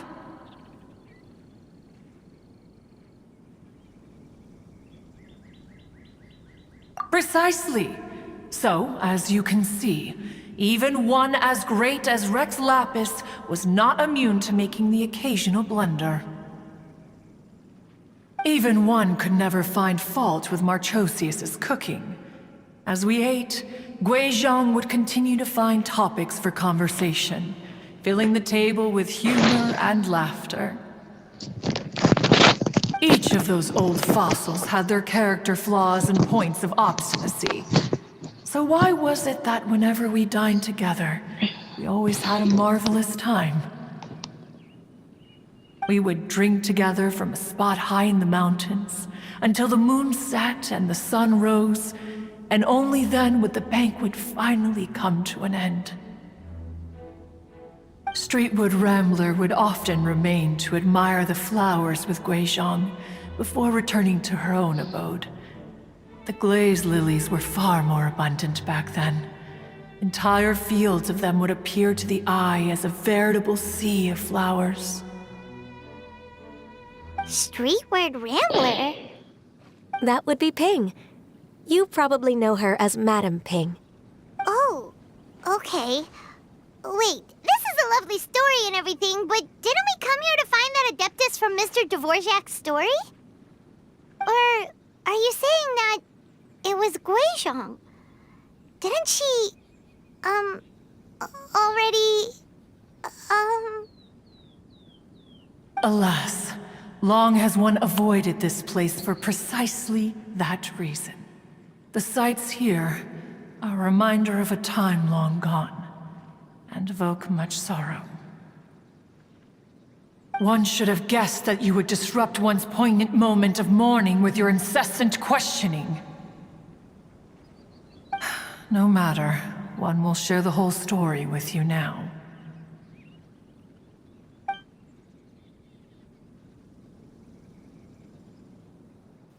In times gone by, one quarreled oft with Guizhong concerning mechanical principles. We each had our ideals, and neither would yield. Under the pretext of a social gathering, one invited the impartial Rex Lapis to judge the quality of our creations. But Rex Lapis declared that Guizhong's Obscuro Vulpus mechanism was superior. Though one was too proud to acknowledge it, in one's heart, one knew that Guizhong was indeed the superior talent in the mechanical arts. As for the story between Guizhong and Streetward Rambler, that begins with a certain bell. In Guizhong's opinion, while mechanisms were no substitute for human composers, they were yet capable of producing simple but fine melodies. But Streetward Rambler believed music to be an expression of the soul, an emotional enterprise that could never hope to be replicated by machinery. They argued endlessly, until one asked Rex Lapis to intercede. He confiscated the bell and designated it for ceremonial use. Thereafter, One would often find them convening in the mountains, discussing music, mechanics, and all the affairs of the mortal world. But these good times were not to last. War broke out between the gods, and soon engulfed the Guili Plains. Guizhong was overpowered by the enemy, and fell in battle. When Streetwood Rambler and I arrived at the scene at long last, all that remained among the ruins was her lifeless body. After this, at Streetwood Rambler's request, Rex Lapis granted her the cleansing bell for safekeeping. To honor our friend's memory, one made a few finishing touches to her ballistic device. Many lantern rites have passed since then. Many greetings and goodbyes. Upon what do you gaze? The Guili Plains? No. It's everything.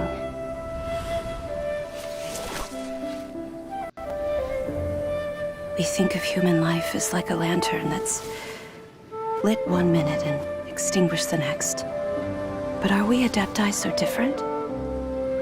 Perhaps as dust settles after a storm, we too must one day return to the world below. One has always been austere and private by nature, and has never relished socializing.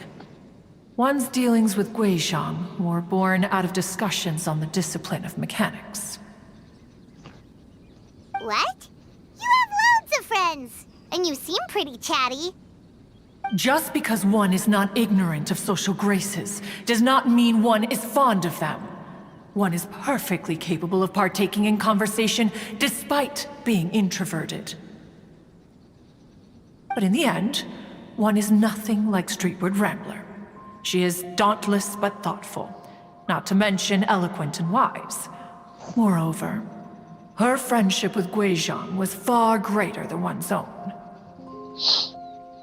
Back when they were rivals, they would often compete against one another in the realm of musical composition. That cleansing bell was one of Guizhong's proudest works, having the ability to both compose and perform. Wait, that's weird. Didn't Madame Ping say she pestered an old friend for that bell? And she also said something about being a vain beauty when she was young or something. Streetwood Rambler, a vain beauty. My foot. That bell has a sad history. Clearly, she refrained from sharing with you the truth of its origins, since the right time had not yet come. As for her old friend, who else could it be? As soon as Streetwood Rambler heard that a certain Zhang Li wished to borrow the bell, she realized that the man was none other than Rex Lapis, and that he had made an enormous decision. After all, we all have known each other for several millennia. Some things between us are implicitly understood. Whoa! So they were talking in secret code? Oh, Paimon did not see that one coming. Enough of your intrusions. Where was one up to? Ah, yes. One remembers now. The cleansing bell is powered by a mechanical art, and can be used to great effect as an accompanying instrument. After the passing of its creator, it was used on numerous occasions during rites of parting. But Streetwood Rambler did not acquire it from Rex Lapis for the purpose of producing further funerary tunes. No. Each time she rang it, it was to play the tune that Guizhong composed on it. The two once clashed over their beliefs about the meaning of music. Who would have thought that with Guizhong's passing and Streetwood Rambler's mourning, two tunes composed in discord would eventually become one harmonious composition?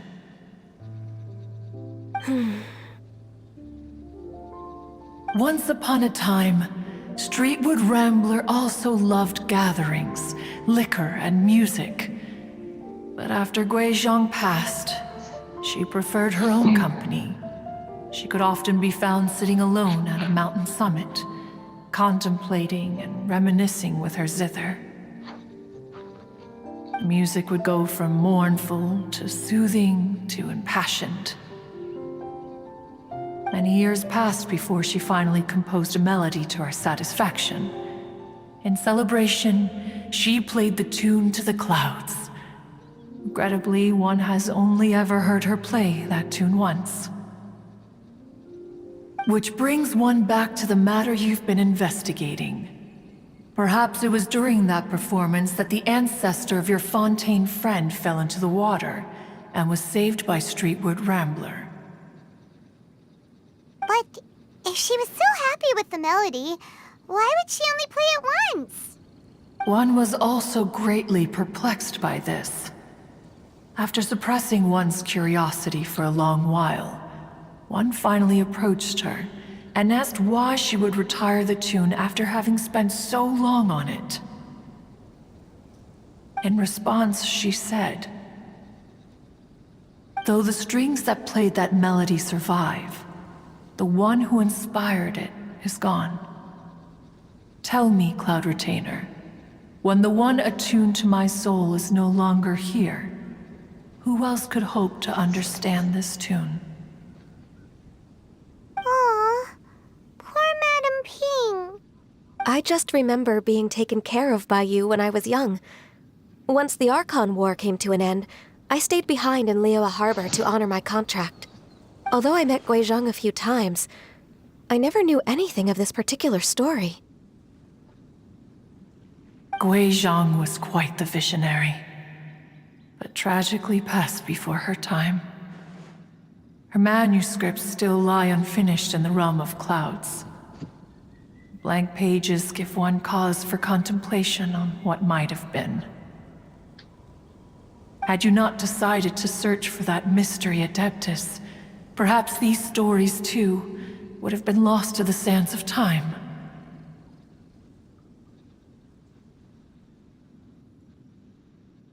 As of now, you know the truth. That the Adeptus who rescued the drowning man was none other than Streetwood Rambler. Do you intend to discuss this with her?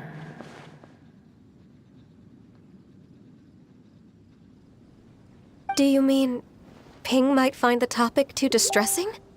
Precisely. The passing of our old friend is a heavy topic that both of us are usually careful to avoid. If I may be so bold, Cloud Retainer, could it be that this is just your own personal opinion? Oh? How so? I've been in Liyue Harbor for quite a long time now, and I've witnessed many farewells along the way, so I too am well acquainted with the pain of the passing of a loved one. But this doesn't bring the city or its people to a standstill. They have to keep moving forward. Someone as perceptive and wise as Ping will surely have come to understand and embrace this. Though these immortal mountains have lost an Adeptus, the harbor of mortals has gained a wise elder. No loss can ever be undone, but there is always much that can still be gained. Ping has helped countless people, and will guide many others in the years to come. And all to whom she extends a helping hand become her friends. People she can admire flowers and discuss music with. Though it is heartbreaking to lose a kindred spirit, life goes on, because there are new friends waiting for you further down the road.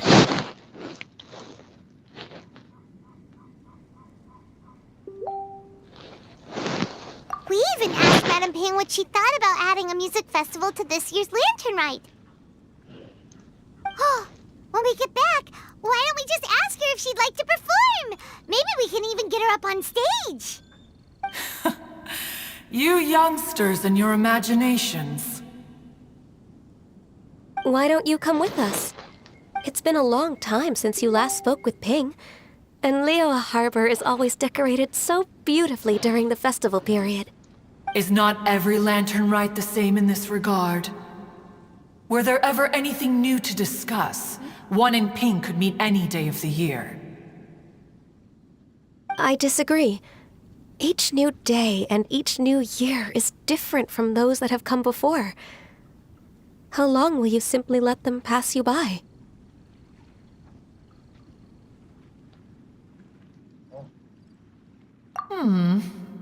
The edibles she brought this time were indeed quite delectable. Very well. Then one will be off. If the other old fossils have sneaked away into the city to amuse themselves, one shall soon find out. All right. We should be getting back to the harbor as well. We don't want to keep her waiting. Once the Guili Assembly, now the Guili Plains. Say, if we planted flowers there and cared for them carefully enough, do you think that one day we'd be able to recreate the sea of glaze lilies? Allow one to take back one's praise from a moment prior. You are still far too given to flights of fancy, child. What? Cloud Retainer? You were still listening? One observed that you were making no effort to leave, and returned to chasten and hasten you. This time, one is departing in earnest.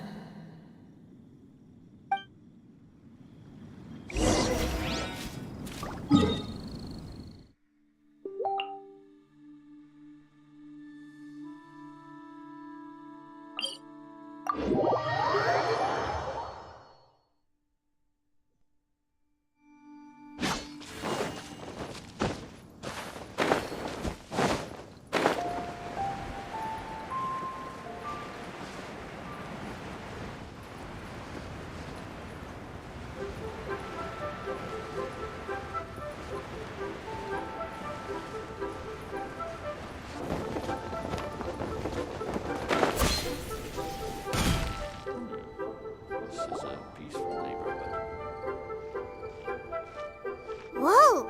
Madam Ping? And Cloud Retainer?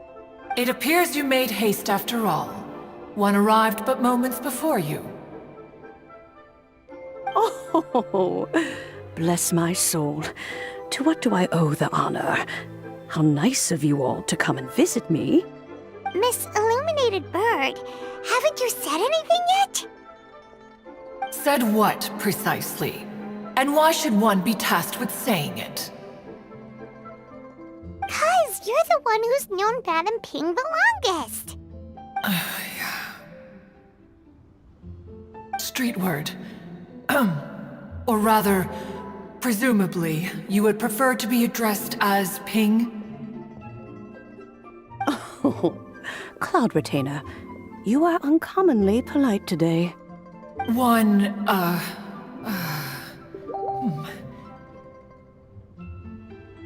Given that lantern rite is almost upon us, the weather in the city is most pleasant, and a sweet floral fragrance lingers in the air. Ganyu, please continue from here. Huh? All right. So, this all started because we were trying to help Mr. Dvorak find the Adeptus who saved his ancestor's life.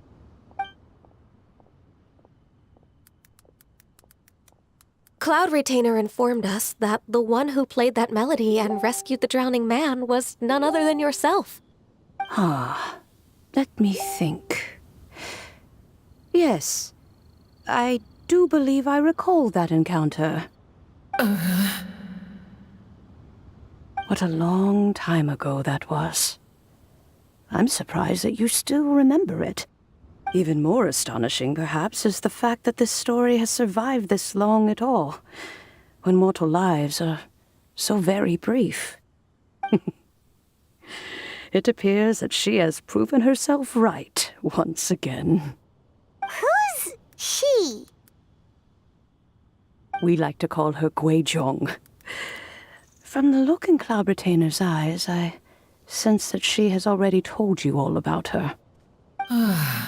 Albeit reluctantly, one might add.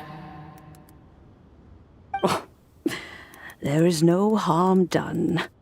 After all, Lantern Right's very purpose is to commemorate the heroes who gave their lives for Liyue. Although Guizhong did not live to see the splendid sights of today, she was as much a hero as any other. So how has she proven herself right again exactly?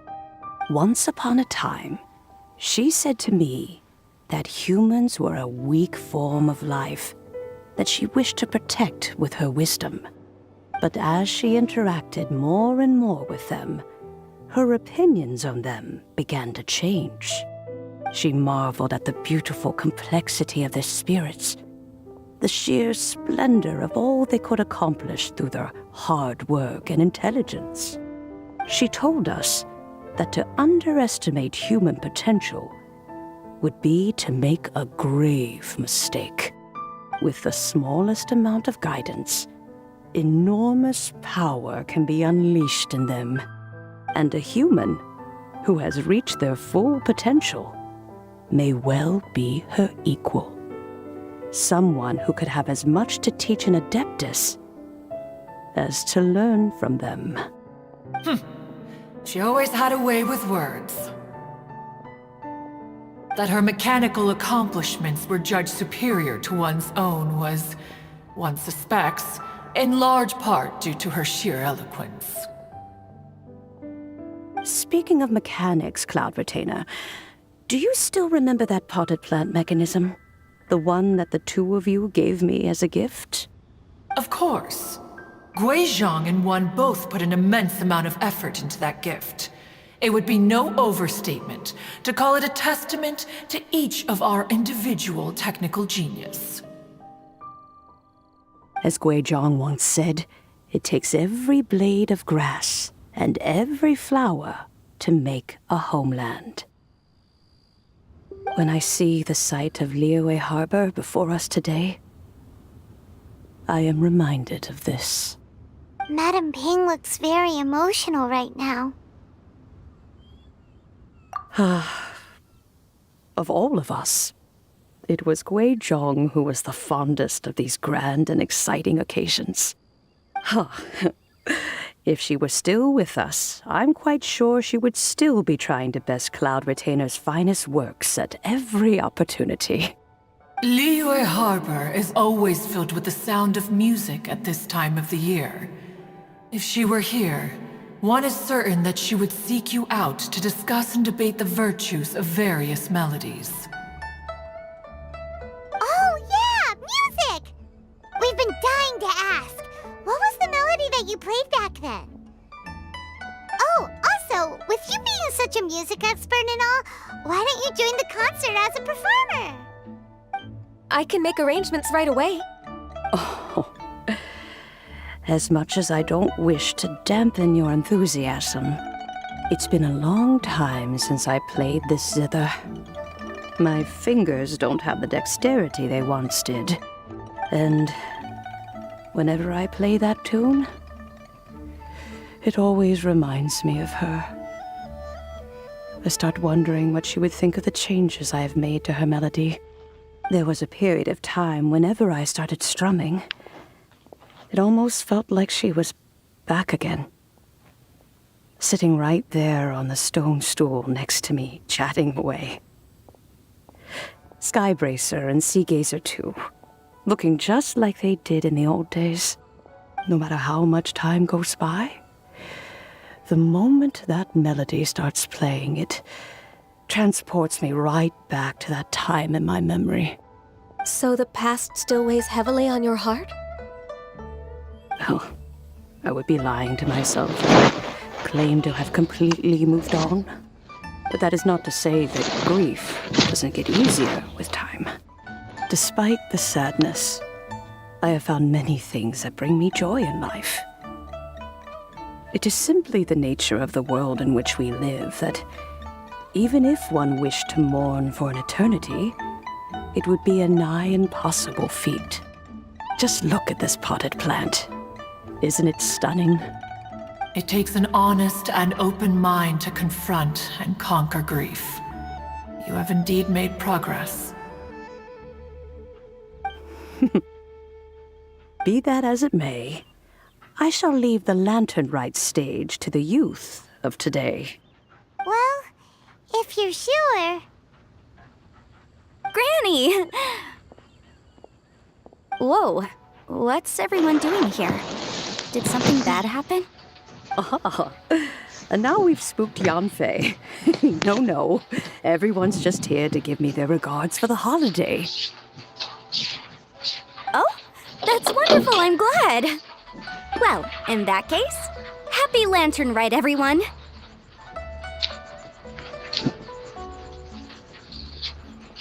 Happy Lantern Rite. Oh, I just remembered that I have some, work to do at Yuehai Pavilion that I need to discuss with Yanfei. I haven't been able to find a chance until now. I will leave Mr. Dvorak in your capable hands. Cloud Retainer, Ping, we will be off for now. Huh? Does it have to be right now? Which case is this again? Hey, Ganyu!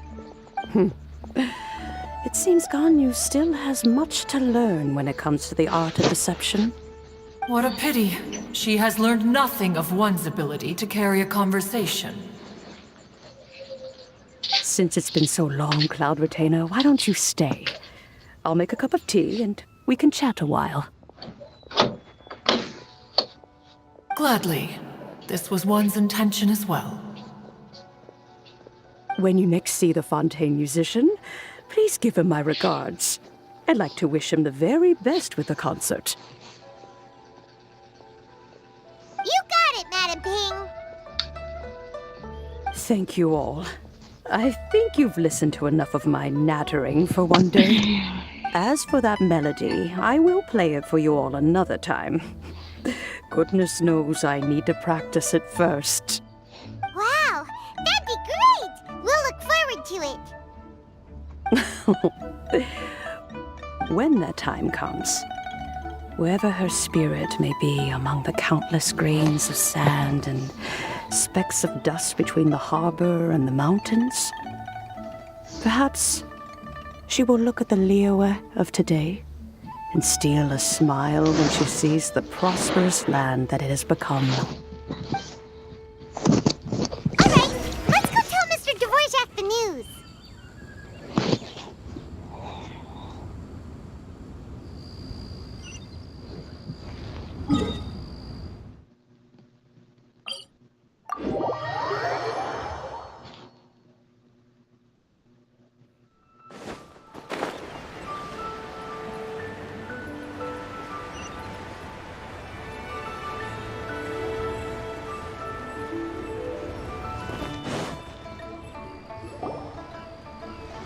Mr. Dvorak! Ah, and Kuching's here too! Thanks for helping set all of this up. Welcome back. Did everything go well? Really, really well. We found the person Mr. Dvorak was looking for. Are you serious?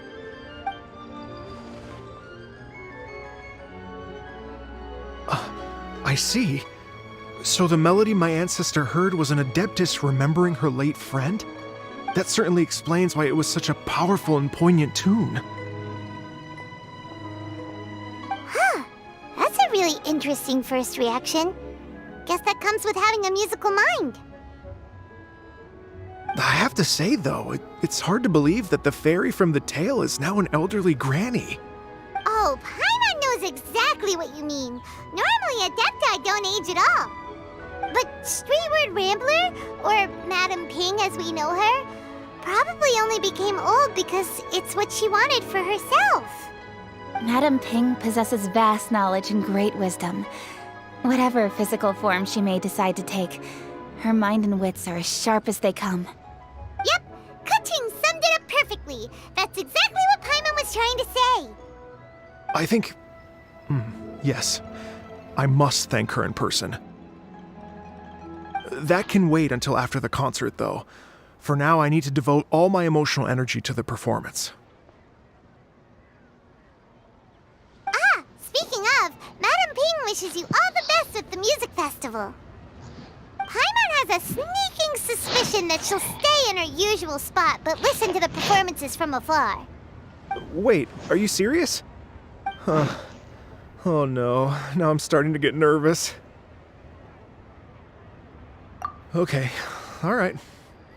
Nope, another rehearsal is in order. Please excuse me, everyone. Mr. Dvorak? He's already gone. Paimon wasn't even finished telling him everything. Before we set off on our search with Ganyu, he asked us about what music means to people. After our recent adventure, Paimon thinks we have a lot more to say about that now. Please, share your insights with me. Well, we found out that music can be used for good, but also for bad. It can make people happy and moved, but it can also be sad and bittersweet. And music is like a kind of memory written in people's hearts. It can put you in touch with feelings from a totally different time and place.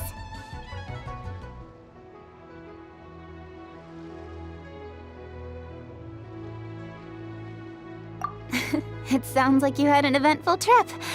Don't worry, I'm sure Ganyu will fill me in on all the details shortly. Wait, does that mean you're gonna carry on working? Mm-hmm. Just a few things to wrap up. All the groundwork is done. As long as everyone enjoys the festival activities, all our efforts are worthwhile. Happy Lantern Rite to you as well. Whew. That should be everything taken care of, right? Oh, no, wait. Paimon feels like she's forgetting something. What was it? Oh, it feels like it was a while ago. Shoot!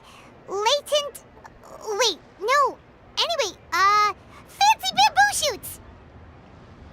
Zhang-Li said he wasn't in a hurry, so if we went now, there's probably still time, right? Anyway, even if we don't make it, it's not our fault. He could have totally picked them by himself. Ugh. Anyway, let's go check with him at Wangsheng Funeral Parlor.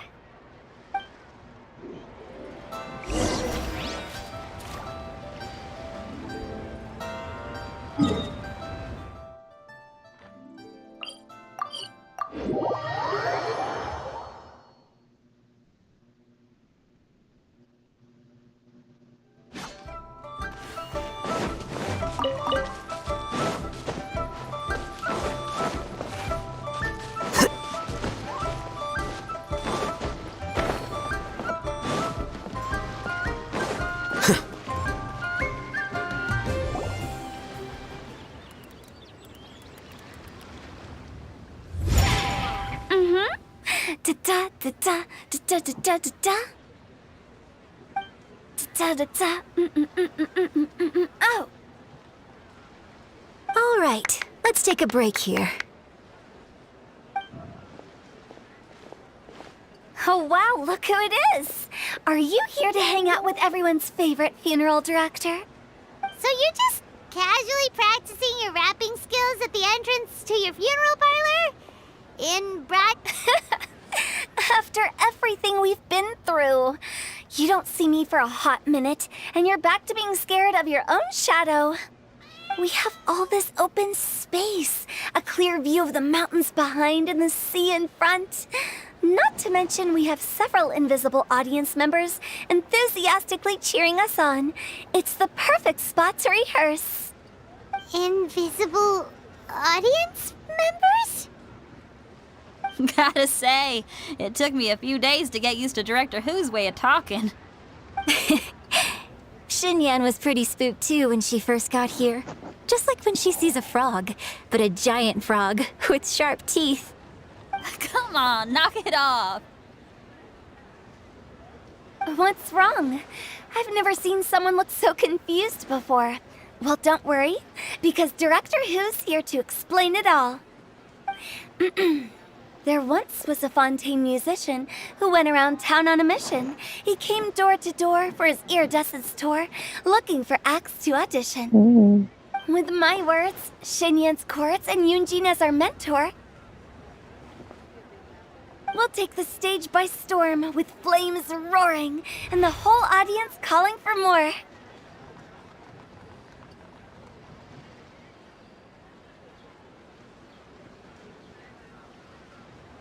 For sure! The whole dance floor will be yelling encore!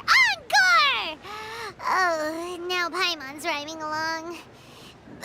But when you say flames roaring, are you sure this'll be safe? No, don't you worry about that. I'm pretty experienced on the stage, and I've already informed the Yuhong of all the pyrotechnics we're planning on using. Huh. Guess we'll just have to trust Xinyan on this one.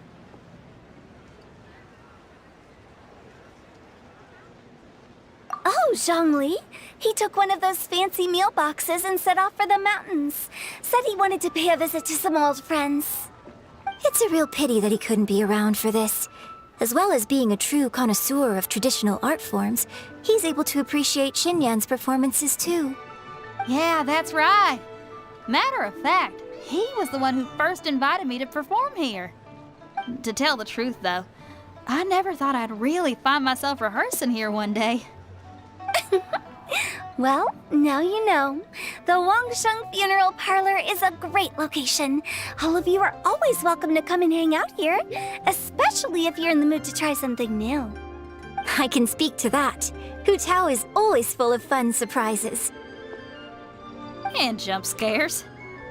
Actually, Xinyan, I have some lyric ideas for your part. Do you want to go through them together? Oh, sure thing. I'm all ears. Oh, Traveler and Paimon, I believe Zhongli was heading to Mount Hulao, so make sure you're hiking up the right hill. When you see Zhongli, please pass on this message to him. It's up to him whether he wants to support us at the performance tonight, but I expect him to make time for the upcoming banquet we're planning. No excuses. You should join us too. It'll be a riot. If there's one thing I've learned from being a funeral director, it's how to throw a party.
A familiar face. Have you come from Liyue Harbor? How is the city nowadays? Everything's great! But you know, if you're so curious, you can always go and check it out for yourself. In fact, Mooncarver has been taking many walks on Mount Tianheng in recent times. I believe the sights of the city are quite familiar to him. Zhongli! Here you are! We've brought the bamboo shoots you wanted. Impeccable timing.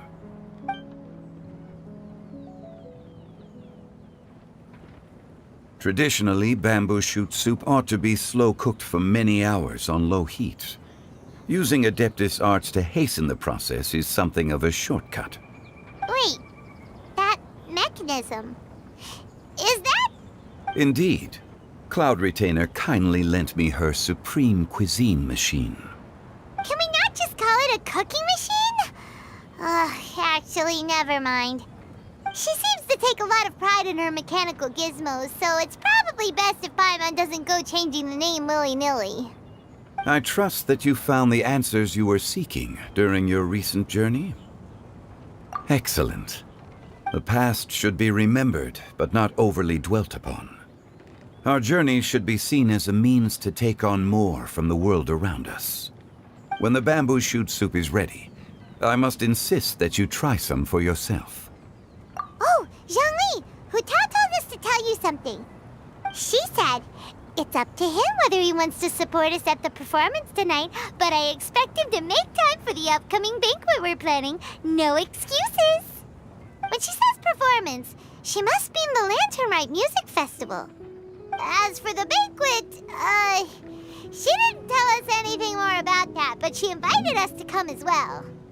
As you can see, I have a prior engagement with 2 Adepti friends of mine tonight. Please, give Director Hu my best wishes for the performance. As for the banquet, since the Director insists, far be it from a mere consultant like myself to refuse. Yay! Then we'll see you there? Absolutely. Rex Lapis, the bamboo shoot soup is ready. Thank you. I will examine it right away. The appearance is exquisite, and the aroma rich and intense. The craftsmanship of this machine is commendable indeed. Since you came all this way, you should not leave empty-handed. Please, take some soup. It tastes most exquisite while still warm.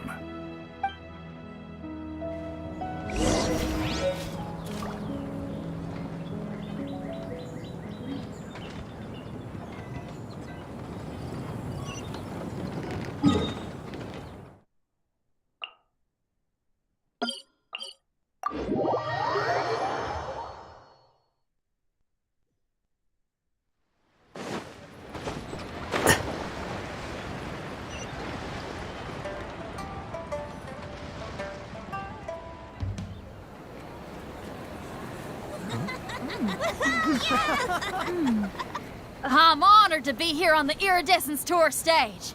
All right, without further ado, I'm Xinyan, this is Hintao, and this is a little something called... The Flame Lilies!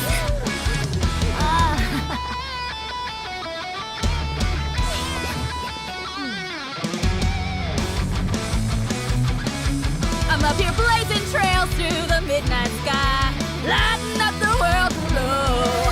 And when the crowds all hear my voice, they'll meet the spirit of rock and roll. Let's go! Hey, you butterfly, you too buzzing by, guiding your way to the afterlife, opening the path without a fright. Oh, I'll light the fire, watch it blaze across the universe. I'll spit my rhymes, watch your step, or you'll get burned. Hey, woo!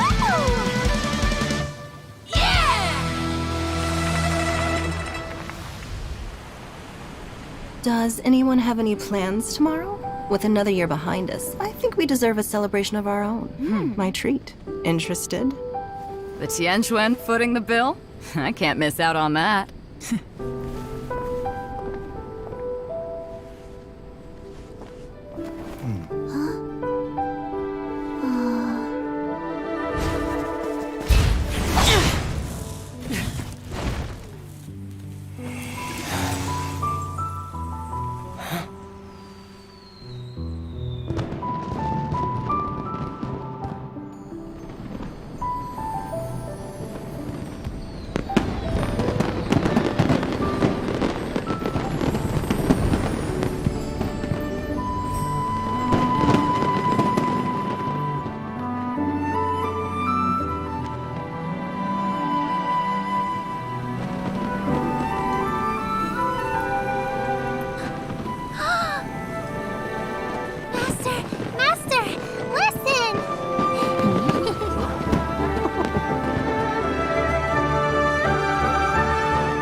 May the year ahead be a blessed one. I believe it shall be.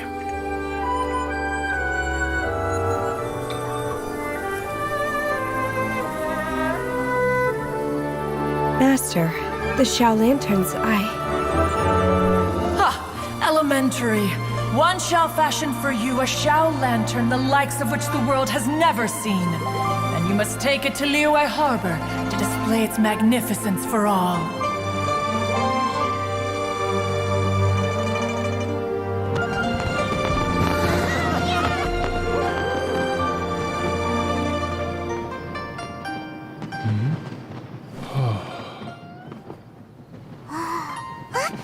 Listen! That must be Madame Ping!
Book learning alone is not enough to cultivate intelligence. All those scholars in the academia.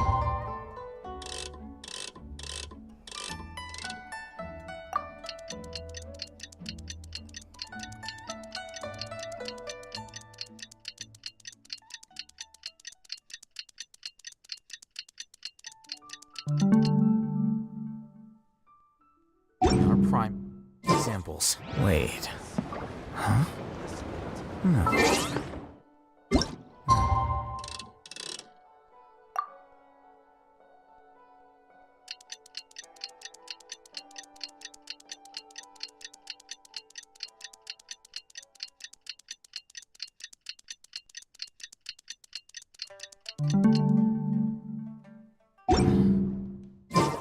Traveler, hurry! It's almost time for us to join Hotel for dinner! Ooh, and we'll be meeting at Shinjuei Kiosk. It's the place with a really long wait list. As expected of the parlor director, always so generous! Come on!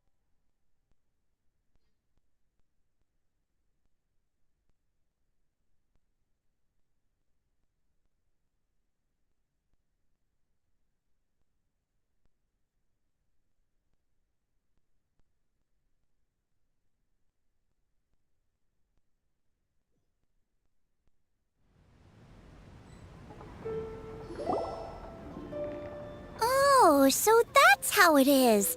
Thanks for the suggestions, Mr. Zhongli. I have them all noted down. I've long heard that your knowledge encompasses all things old and new, Mr. Zhongli, but I never knew that you were well versed in the art of cooking, too. It is truly an honor to make your acquaintance. No need for formalities. I too feel humbled to be in the company of such talented young people. There are many things I could learn from you. Oh, you flatter us. If it's possible, may I trouble you to provide a few words of guidance for my practices in exorcism? Exorcism? I can't say I'm an expert in the field, but if you don't mind, we could start by discussing... Whoa, there's so many people here! All we knew was that Hotel invited Zhongli over. Paimon never thought we'd be meeting so many old friends! Happy Lantern Ride, everyone! Likewise. Please take a seat.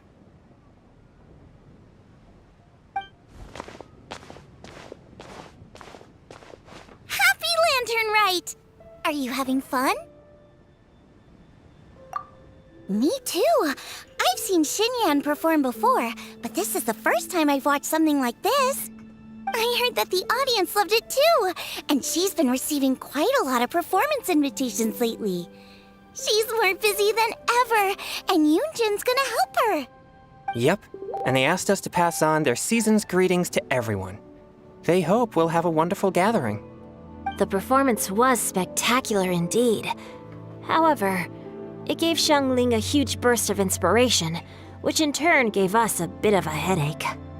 Us? Did Xiangling ask you to try out her dishes too? That, my friend, is beside the point. Watching you eat was enough for me. Come to think of it, I probably shouldn't have burdened Chongyun with eating my share too. Hold on, Xiangling came up with a new recipe? Let Paimon try! See? Someone here knows how to encourage people. Thanks, Paimon. Oh, and I have to thank Mr. Zhongli, too. He gave me lots of useful pointers that really drove it home for me. Oh, so that's what you were talking about before we arrived. Yes. Since we'll be dining together, the topic of our conversation naturally revolved around cooking. Xiangling's ideas are truly unconventional. Her choices in both ingredients and spices are comparable to a melody dancing on the tongue. My suggestions were nothing more than the icing on the cake. Oh, the two of you always deliver. Now I'm getting embarrassed. Anyway, I'll get everyone to have a taste after I've adjusted the recipe based on Mr. Zhongli's advice. That sounds like it might become a little safer to eat. How about I sample the dishes next time? Speaking of eating, Paimon feels like we're missing someone. Oh, Huta was the one who invited us, but she's not here. And where's Guoba? Oh, Guoba volunteered to help Dad at the restaurant. You know, lots of people come over to eat during Lantern Rite. Without Guoba helping out, I probably wouldn't have had the time to accept Hu Tao's invitation. As for Hu Tao... The director went to collect a guest. She asked me to stay here and host you for the time being. Seems like it's almost time. Huh? Hu Tao went to fetch someone in person? Oh, that must mean they are super important. Could it be Kuching? Ningguang? Or Captain Beto? She didn't clarify. And as her subordinate, I couldn't just pry into the details, could I? Ta-da! We're here! Oh, we're not late to the party, right? Right? Good thing the Conqueror of Demons and I are both as swift as the wind. And whoosh, we made it just in time.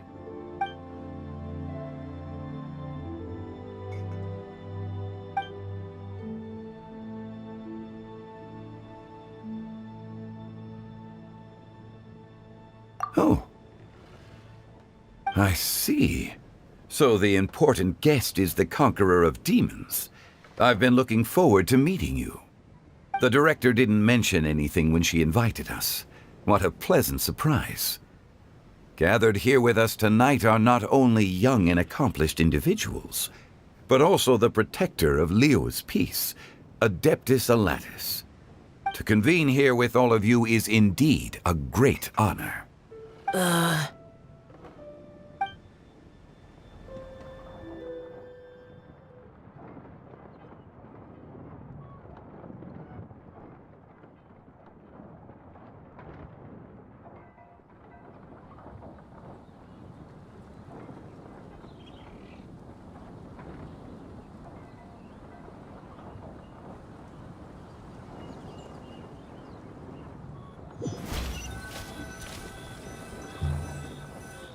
It's almost Lantern Rite, yet you took all the trouble coming here.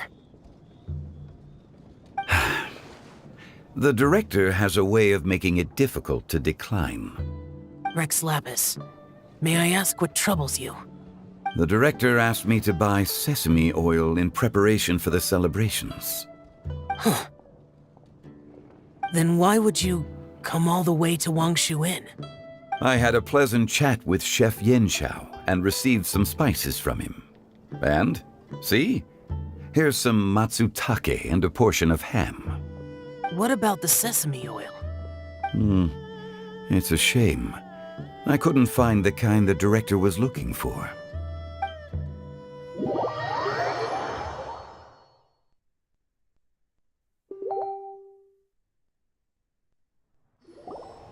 I'm sure you're exaggerating, Zhang... Sir. There he goes again. Enough with the pleasantries. Go let our guests take a seat. Everyone here today is well known in their own field and has probably heard about one another to some extent. Some of us are even old acquaintances, so there's no need to be this formal. I heard that the Conqueror of Demons and the Traveler are pretty close, no? Great! You two sit together. You should take a seat too, Director. Oh, finally remembered me? When we arrived just now, the host at Xinyue Kiosk told me our dishes are almost ready. Perfect timing. Let's not wait any longer and ask them to bring out the food.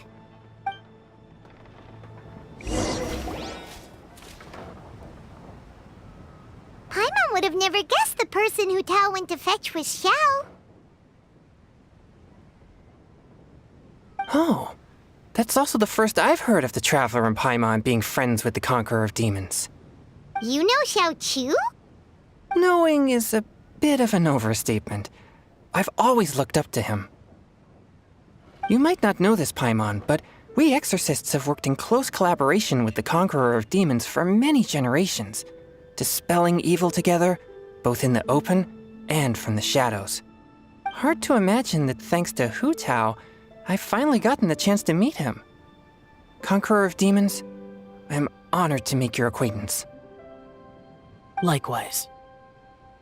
It is a great honor indeed to have a chance to meet the legendary Conqueror of Demons.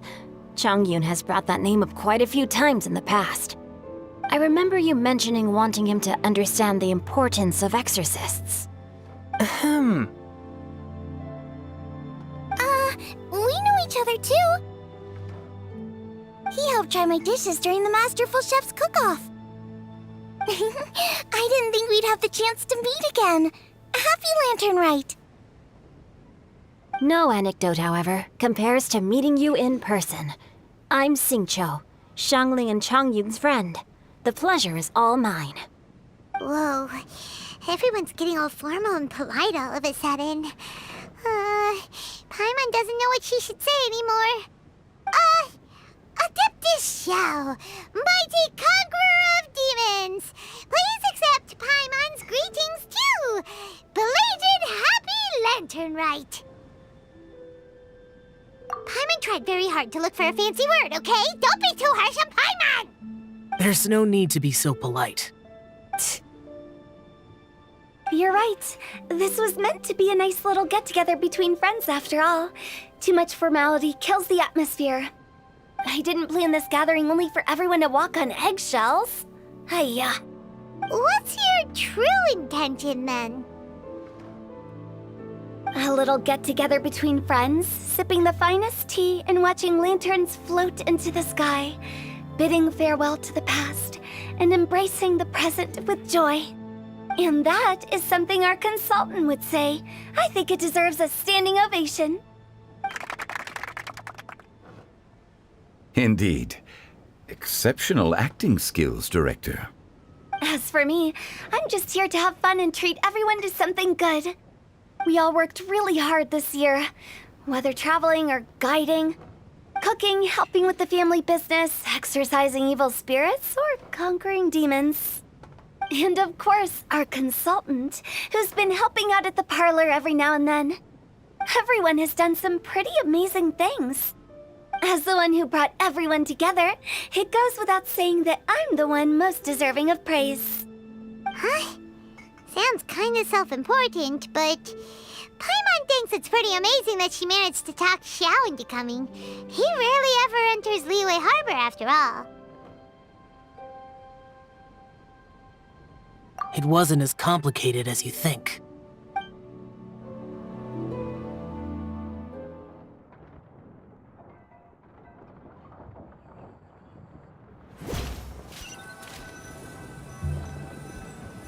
Okay, gotcha.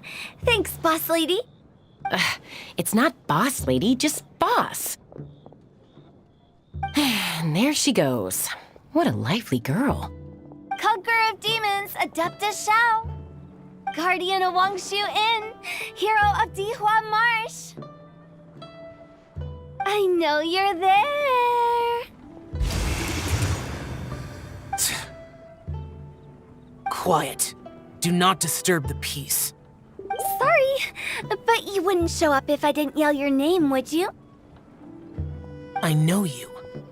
You're the 77th director of Wangsheng Funeral Parlor. Is there something you need?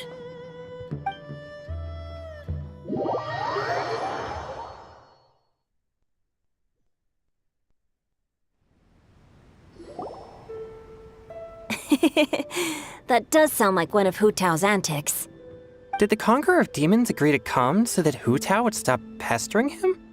There might be other reasons. Smart guess. Huh? There's more to it? It gets pretty boring from here on. I talked about the funeral parlor's past relationships with the guardian yakshas. You know, just to be sociable. In the time of the Archon War, disputes were frequent, and disaster overtook the land. Humans couldn't escape from the torment of the plague, nor could they escape death. The Adepti vanquished the demons, the Millelith fought valiantly, and Wangsheng Funeral Parlor was responsible for purifying the diseased and sending off the spirits of the dead. That is how the border between life and death was maintained during the war. And it effectively prevented further incidents from happening. That's right. 1 point for the consultant. But despite our deep-rooted connection, it still took me quite a while to actually convince him. You know him pretty well, huh? This matter is out of my control, so I need to be cautious. True, but I've kept that in mind too. That's why everyone here today is in one way or another acquainted with elemental power. Besides, it'll only be for a short while as we dine together. There won't be any lasting consequences. But I didn't expect there to be so many people. There's no need to worry, Conqueror of Demons. We're not feeling anything unusual so far. Our young exorcist over here is protected by his pure yang energy, so he's probably the most resilient. That's not the same. And did you just toss your carrots into my bowl? Hey, don't look away. Huh? What? I'm siding with Chongyun. I saw that too. You're lucky Guoba isn't here today. He hates seeing people being picky with their food. If he'd seen that, he'd definitely make you eat all your carrots. Huh? Guoba would do that? Is he that uncompromising? But now that I think of it, Xianglin told me that Guoba used to be the stove god. It sounds like you've heard the rumors.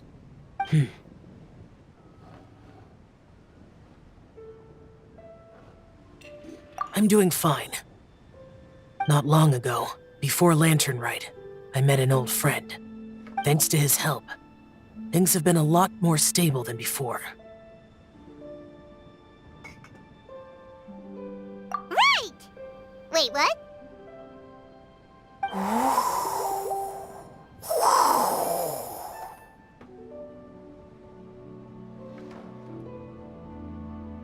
Seeds of story, brought by the wind. And cultivated by time. Did Paimon just unconsciously complete that saying? That voice. Could it be?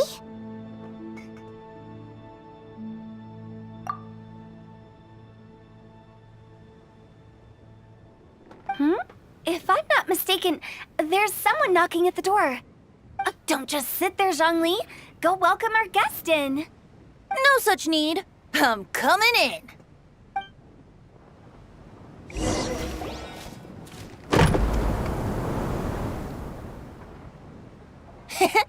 You finally let me in. Hello, hello. No matter if we've met before or not, this moment marks a brand new encounter. Old friends and new. Happy Lantern Rite. Oh, it's the tone-deaf bard. Oh, he seems to carry a valiant breeze wherever he goes. It looks like we're gonna be friends. Fate has brought us together, so come on, take a seat and be my guest. Help yourself. Oh, I'll ask them for another set of cutlery. This young lady here is as bright as a fresh bouquet of flowers in the morning's rising sun. She no doubt is the one with the most authority here. Whoa, these dishes look amazing! Is it really okay for me to join in? All right, I'm digging in. Huh, it's you. Oh, isn't this Genu? Genu? Yep. Now that I've taken a closer look, you're a fan of Genu's works, aren't you? I met Xingqiu at a light novel convention. Ah, how I wish we'd met sooner. I never expected that there'd be another person in this world who could interpret Genu's new novel as thoroughly as I could. Venti, you're being too humble. Considering your poetic talent, your fundamentals are way more impressive. Could this new guest be Master Xingqiu's friend? Yes. Monsters become more active than usual as we get closer to Lantern Rite. I was patrolling Dihua Marsh a few days ago, when I happened to run into this... You've already forgotten? I'm a bard, remember? And bards go around singing wherever they like. Oh, right. And this bard was performing in Dihua Marsh. It was a moving melody, and it made me feel relaxed and at ease.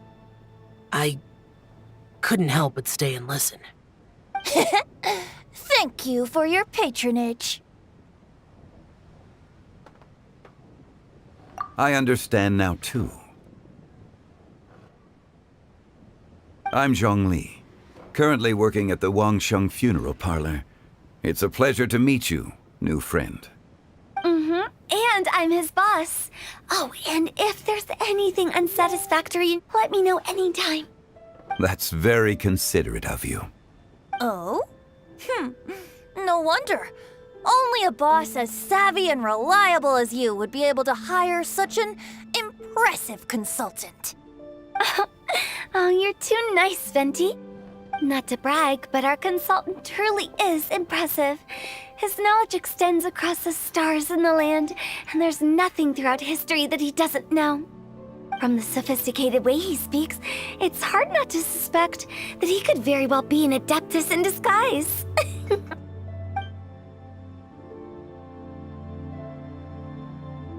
Shao, you're an adeptus. Do you think it might be possible? Sorry. I'm only good at conquering demons. I'm afraid I don't have much knowledge in that matter. Really? But Paimon thinks you're super knowledgeable.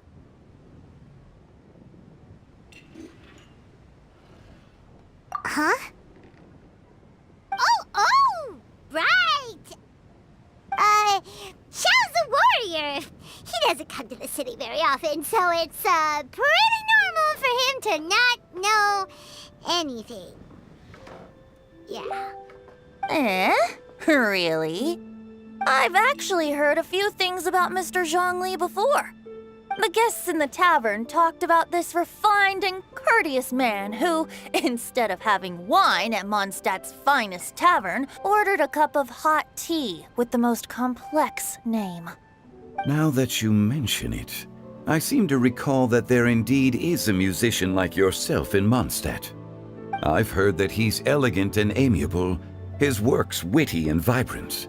It's no overstatement to regard him as the best bard in Mondstadt. Now you're making me embarrassed. I would say that Mondstadt's poetry is a little run-of-the-mill sometimes. There's one I heard a while back that went, The old house is renewed, welcoming the spring breeze, awakening old memories.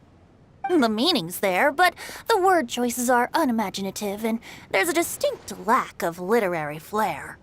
I think so too. The composition needs a little jazzing up. If I were to give it a go, I'd make it an old melon on a vine, a new flower that grows fine. Oh, good one! It feels unique and has a nice ring to it. You have great taste, Venti. I was right about you. Let's shake hands. Of course, of course. Hey, Shincho! Mind lending me a few books when we get back? Pick out some well-written ones. I don't know if it's my own lack of literary knowledge, but I couldn't tell the difference between those two. I don't think it's your fault. Chongyun's right. It's not our fault. Oh, you have a point. But speaking of, why is the tone-deaf bard here? Are you here to take part in Lantern Rite too? I heard that Liyue will be hosting a Lantern Rite music festival this year. As a musician myself, how could I possibly resist the temptation to come take a look? Or listen. Getting to know other musical styles is essential to sparking inspiration, don't you think?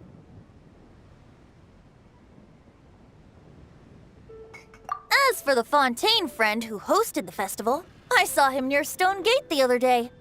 The Iridescence tour has finally been held successfully for once, so I had to congratulate him.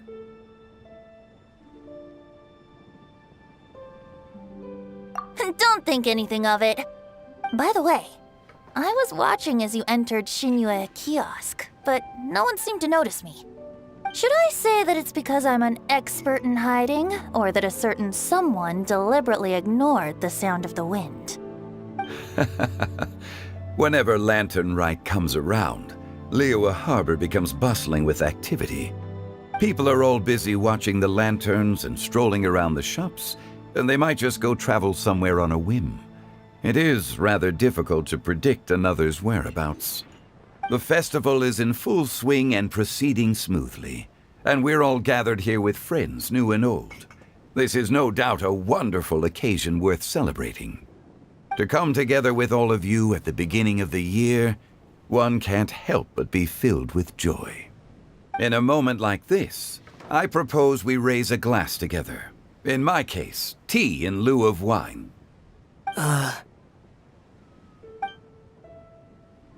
Very well said, Mr. Zhongli. That was exactly what I wanted to say. Now I'm getting a little self-conscious. I didn't cause you too much trouble barging in like that, did I? We usually drink wine during occasions like this over in Mondstadt, but since Mr. Zhongli insists on drinking tea, I'll give a toast with tea too. Everyone, thanks for the treat. You're welcome. As the host of this gathering, I hope everyone enjoys the food and drinks. May this year be better than the last. Considering that everyone may have other matters to attend to later, sticking to tea seems like a good idea. All of a sudden, they started proposing toasts. Should we? What's with the urgency? Sure. Have you two finished eating? It's always nice to have a breath of fresh air after a meal. Helps with digestion. Paimon will come too. Yeah?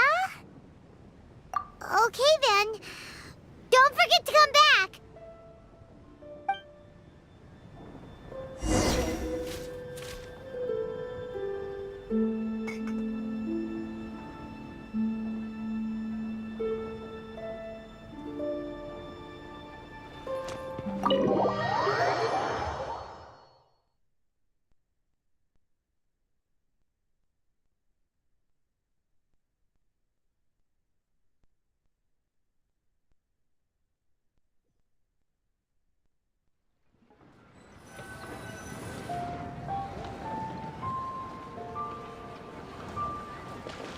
Are you all right?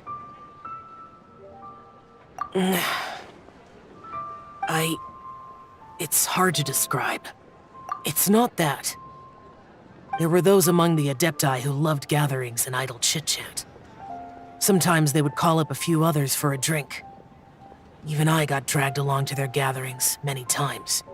The Adepti all have their specialties, making most of them proud and arrogant. Everything they say is straight from the heart. It never gets too complicated. But this time, that's not what I meant. Or perhaps I should say Rex Lapis is really good at adapting to human life. You could say that he actually enjoys doing so. And that's something I might never be able to do. That does sound like something you would say. No matter. I know my circumstances. Whenever I think of the ordinary conversations I've had with you, it feels strangely novel.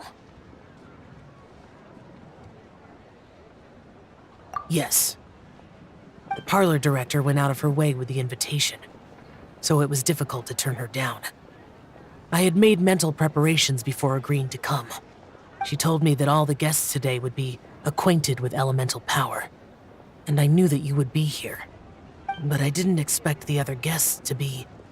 General Capisis always said that we should live in the present and enjoy every pleasant surprise. Perhaps that's what I should do with what I'm feeling now. But I think he meant designing clothes for those around him. The clothes were intricately designed, but inconvenient to wear.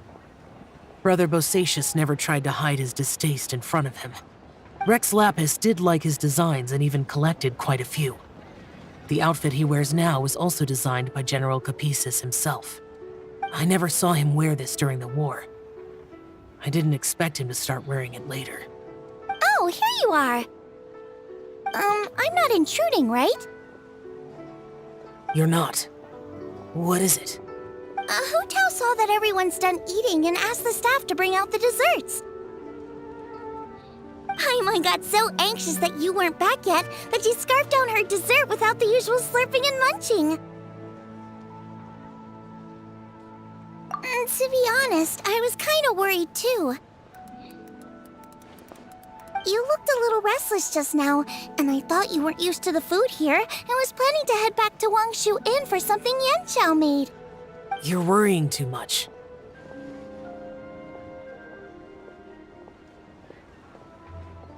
Why would I? Anyway, let's head back. Please wait! There's another reason why I came looking for you. Here, take these. I brought them for you. Almond tofu? Yup. Since the Masterful Chef's competition, you could say that Yanqiao and I are not only competitors, but good friends as well. I visit him at Wangshu Inn sometimes to discuss our cooking.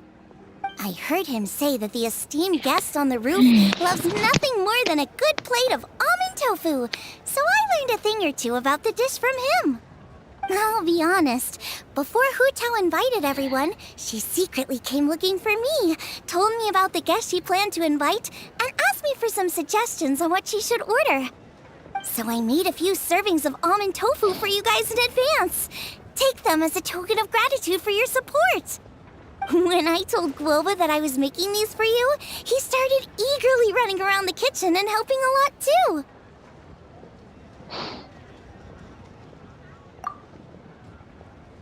Thank you for the trouble. There was no need to... I'll take them. Thank you. And Guoba, too. You're welcome. Oh, the almond tofu I made probably tastes and feels a little different from the type Yanqiao cooks. Please let me know if there's any improvements I should make.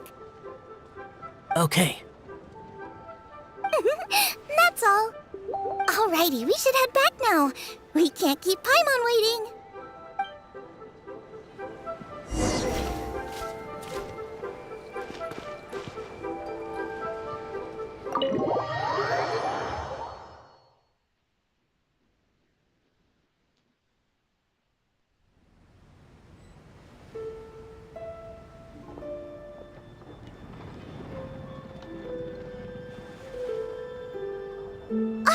You're finally done whispering secrets to each other? So much for promising Paimon you'll be back soon.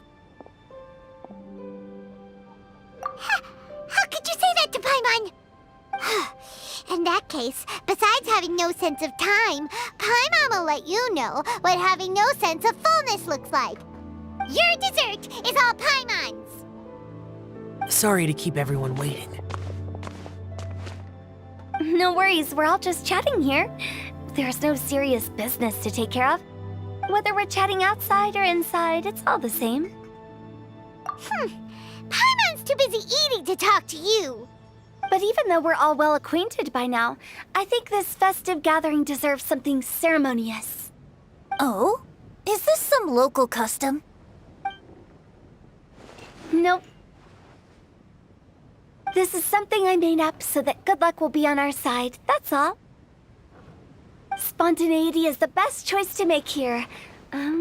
Let's use this incense burner on the table. It's been lit for so long now that the incense is running out. I'll leave refilling and lighting the incense to the most distinguished guest among us all. Lighting the incense will signify continuous growth and prosperity in all our endeavors in the new year. I see. Perfect symbolism, as expected of Hu Tao. And speaking of the most distinguished guest here today, I'm sure we all agree that it's Mr. Zhongli. I'm not very familiar with the details of his past deeds, but chatting with him has been a real eye-opener, even for a bard who has traveled all across the world. If knowledge were a form of power, one could even say that you're a wielder of unlimited strength. But when it comes to having a way with words, the notable bard is certainly one cut above the rest. I just happen to have a good memory. It is such an unexceptional skill, yet you made it sound like an unparalleled talent. I am truly impressed. Since we all get to nominate someone...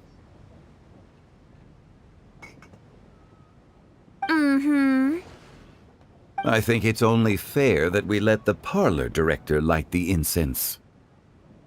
Huh? That won't do. Don't flatter me just because I'm your boss. We are looking for the most distinguished guest here.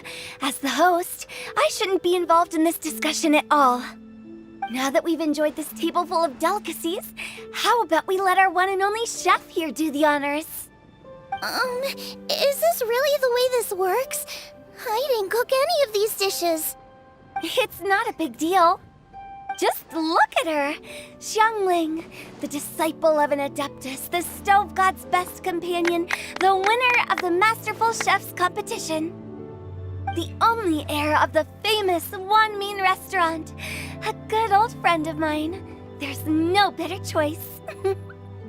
Why does Paimon feel like we're back at square one again?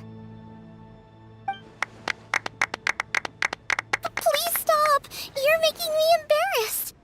If we're looking for a distinguished guest, surely the second son of the Feiyun Commerce Guild counts. It's one of the largest commerce guilds in Liyue Harbor. Huh? Don't get me involved in this. Ooh, not a bad choice. With the Commerce Guild's young master lighting the incense, we're all sure to make a huge sum of mora in the new year. That's not how it works. Making a fortune is indeed a fine wish, but it's of lesser importance than good health and happiness. Which means we should choose Chongyun, the skilled exorcist who keeps everyone's home safe from evil spirits. Huh? Now you're nominating me? I can't be the one when we have the Conqueror of Demons right here. Adeptus Xiao has the most seniority among everyone here today. We should... I refuse. I am most certainly not the most distinguished guest here.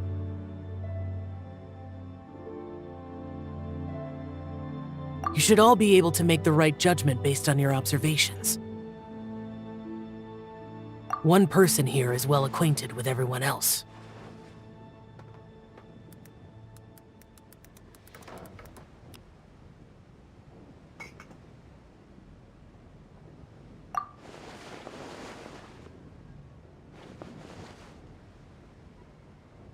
Oh, that's right! Even though you're always mocking Paimon, you're still pretty popular with other people. No, wait! Paimon said she wouldn't talk to you again. Huh? Who else is there? Huh? Huh? Does that mean Paimon's the most distinguished guest? Oh, well, that was unexpected! I agree. Paimon's just the one we need. Without a friend constantly by your side, a long journey would become dreadfully lonesome. But once you have someone there to brighten up the atmosphere, everything along the way will become lively and vibrant too. Ah.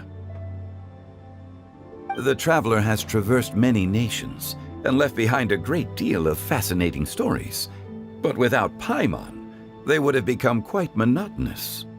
Paimon plays an indispensable role in making your journey a happy and smooth one. You guys, Paimon's not used to being praised like that. Those were genuine compliments, right? Thank you. You made Paimon wait for a long time, but Paimon's not mad anymore. Don't take everything to heart, Paimon. Friends tease each other all the time. That is indeed true. That means Paimon is as important to the traveler as Guoba is to me. Looks like we've come to an agreement. Any objections before we proceed? I trust the traveler's judgment. Then Paimon it is.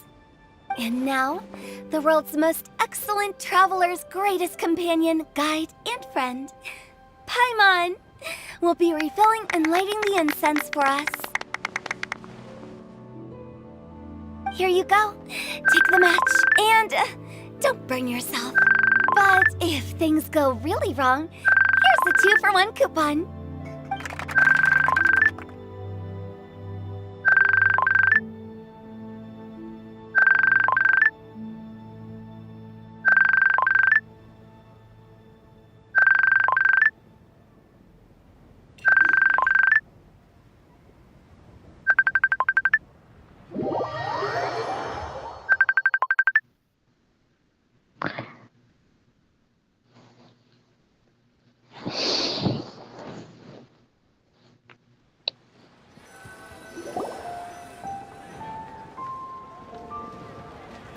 It's getting late.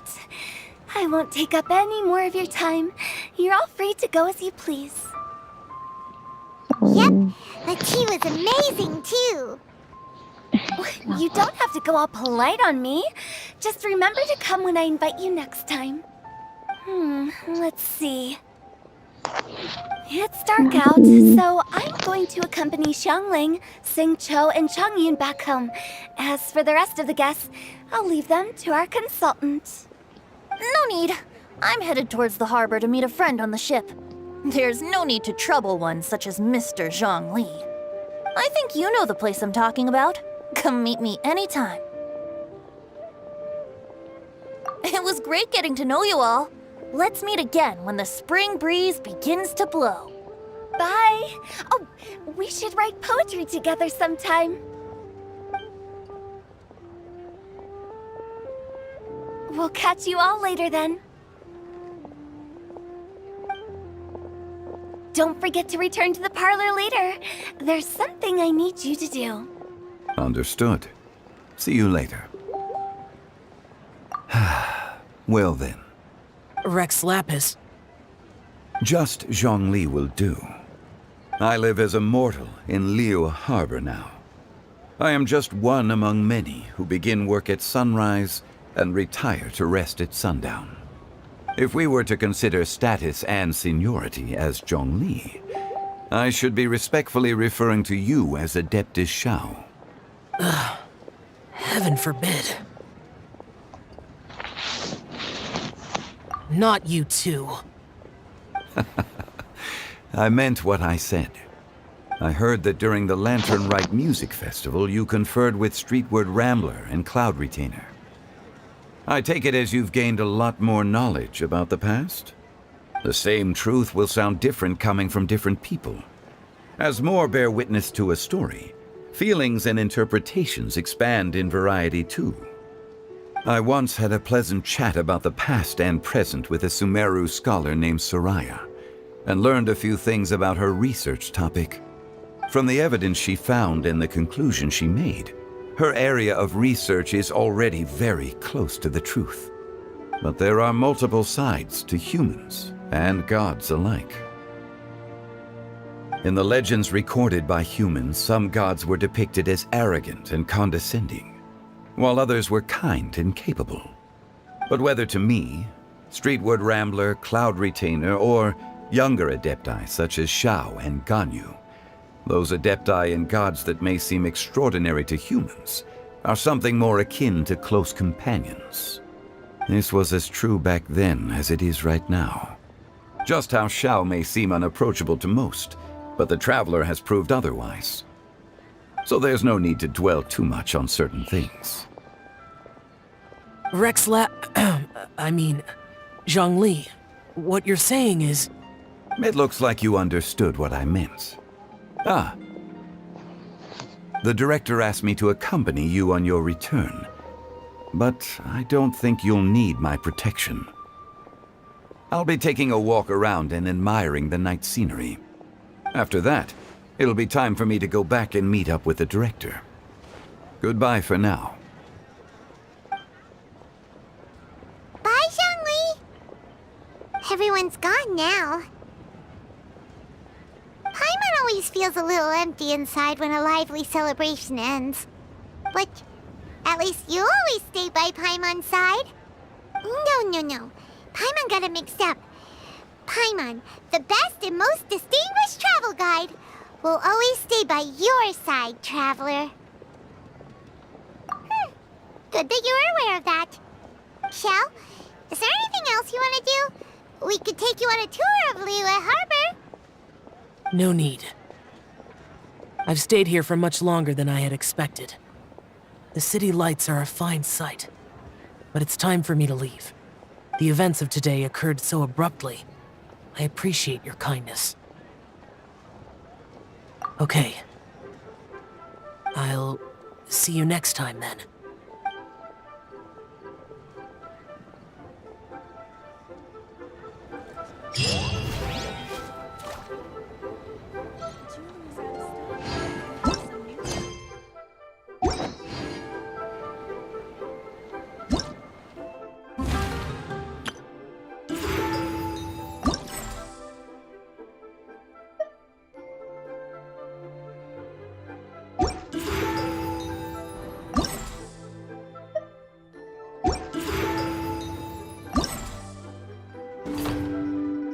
Wait.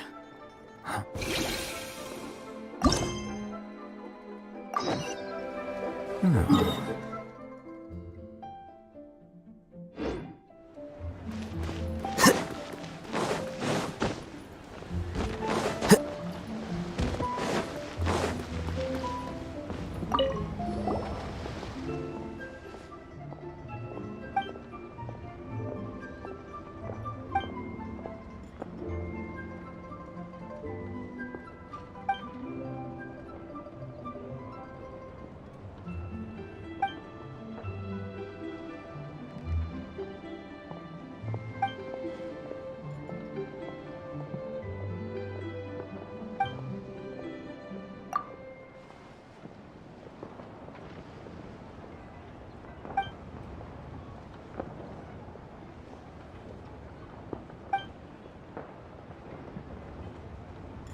Give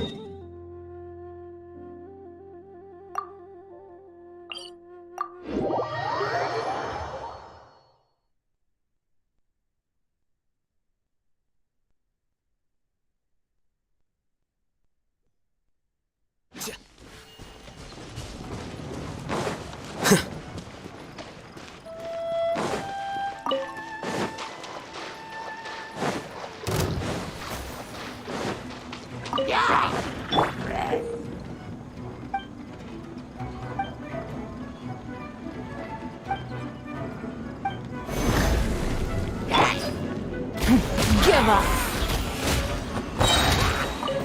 Huh.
I'm sorry.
Wait. Huh? No. Whatever.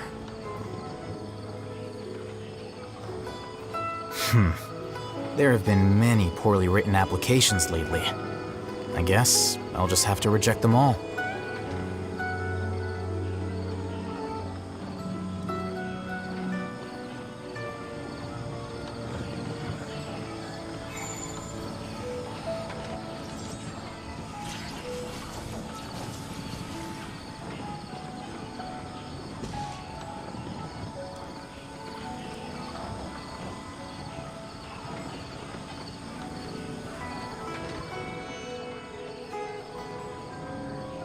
Book learning alone is not enough to cultivate intelligence.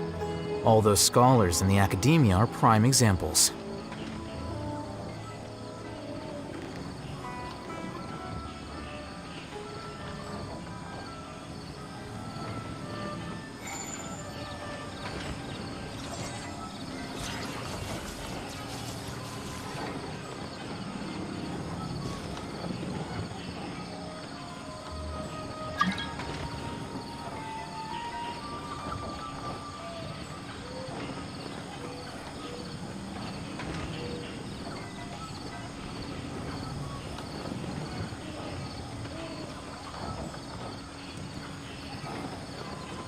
The scribe's work is simple, which is exactly why I took the position.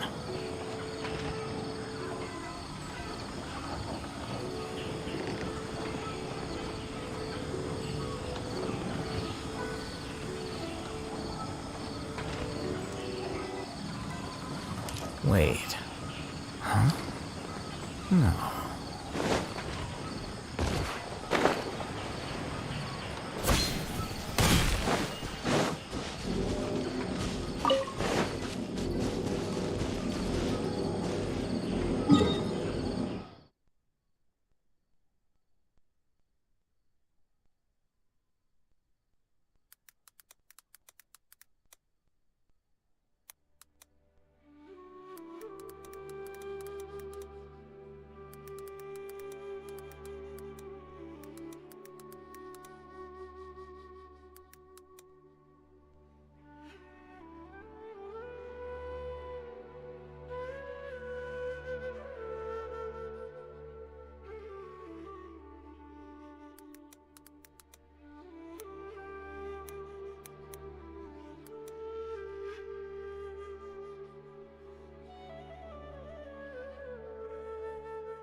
Going out on a rainy day is the worst.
Sorry, Fiona.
Wait.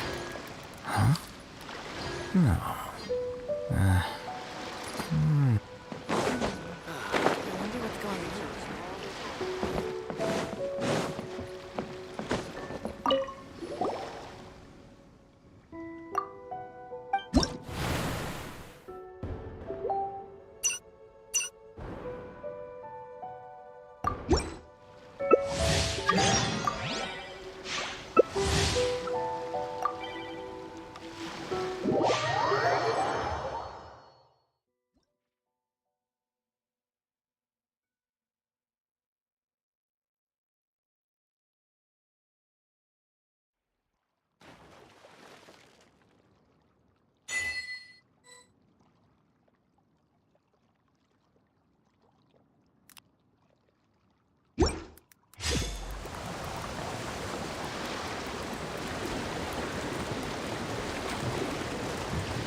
There have been many poorly written applications lately. I guess I'll just have to reject them all.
Wait.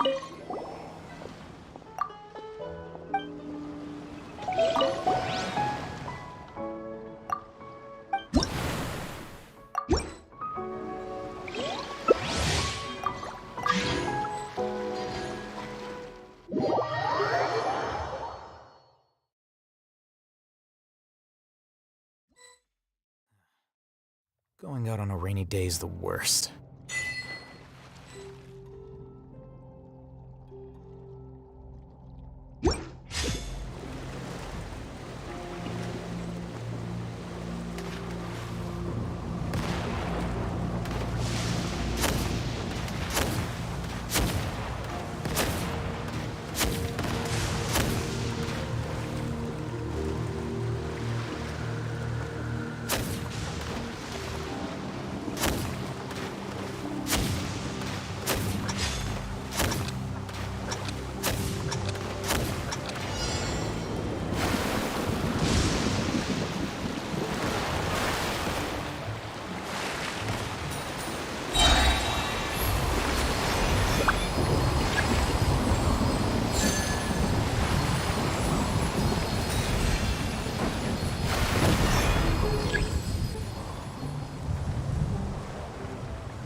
Wait. Huh? No. Whatever. What in the world do those symbols really mean? Sound.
Solidify! Don't waste my time. Submit!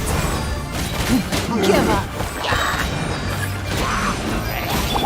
Here you are.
Book learning alone is not enough to cultivate intelligence.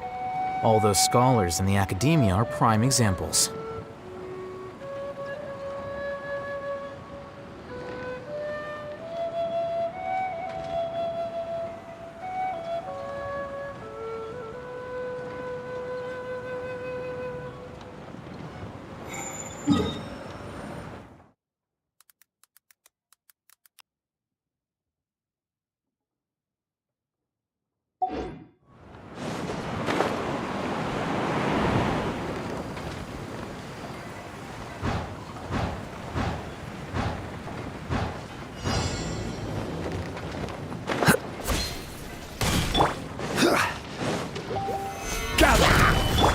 It's nothing. Your life is mine. Don't waste my time.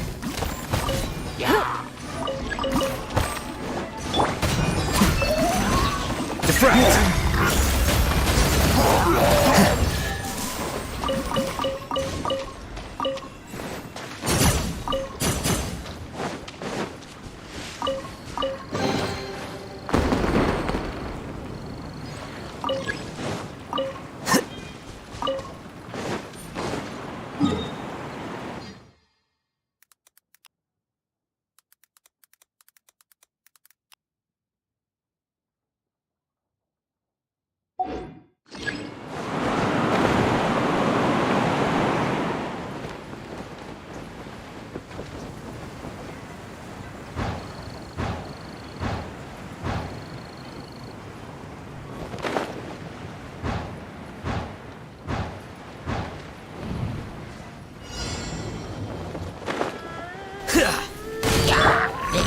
Solidify!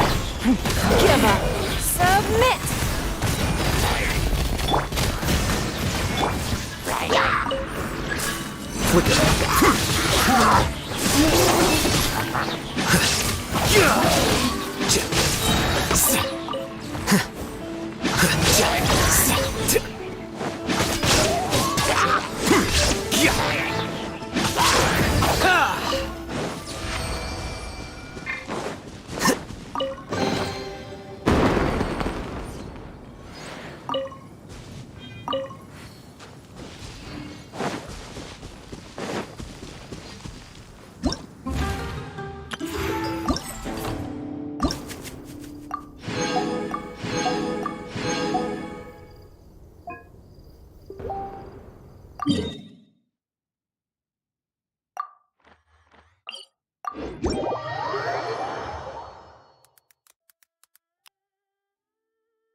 Stabilize!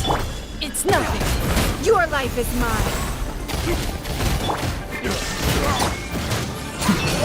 Just want to use my hammer. The process of elimination.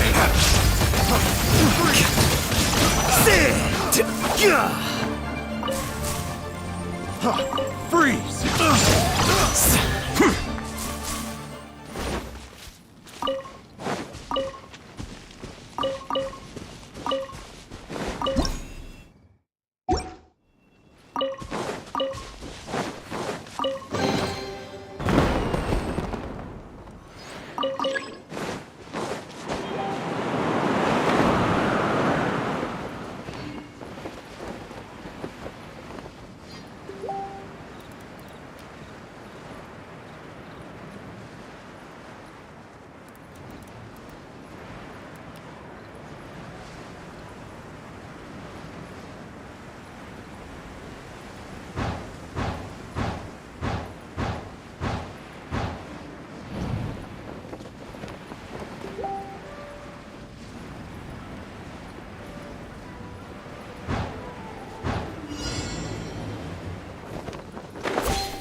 Solidify!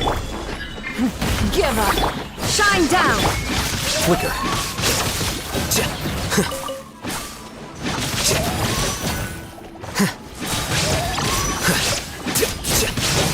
Diffract!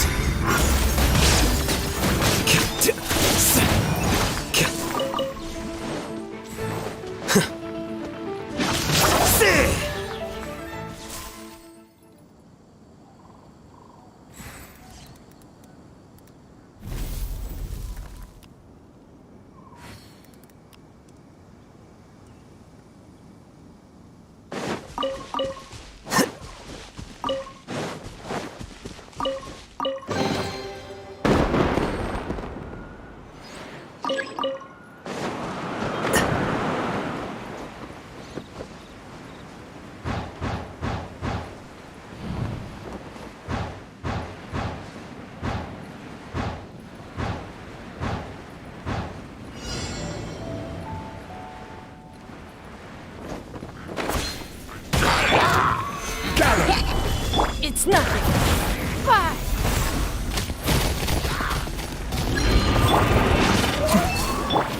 There is no escape.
Stabilize! Don't waste my time.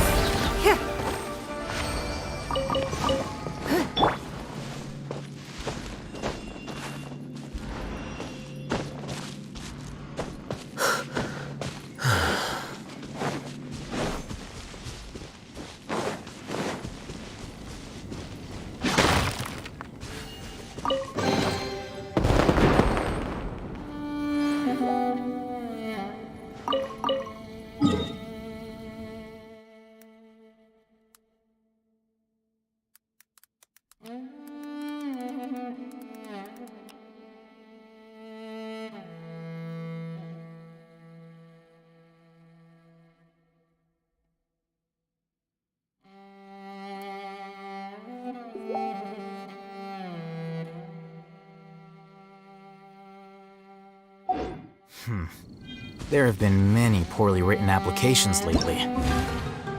I guess.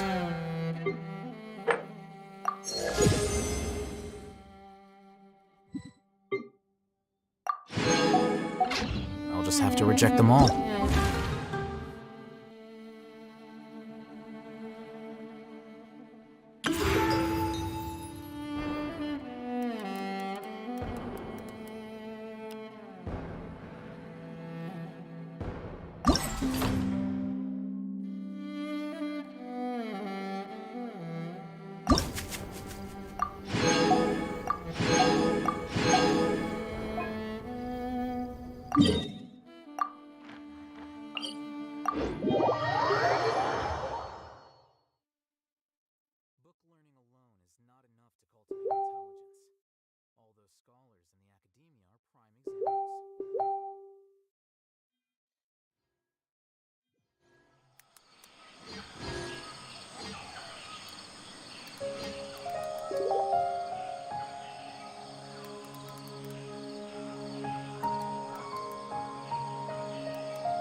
There have been many poorly written applications lately. I guess I'll just have to reject them all.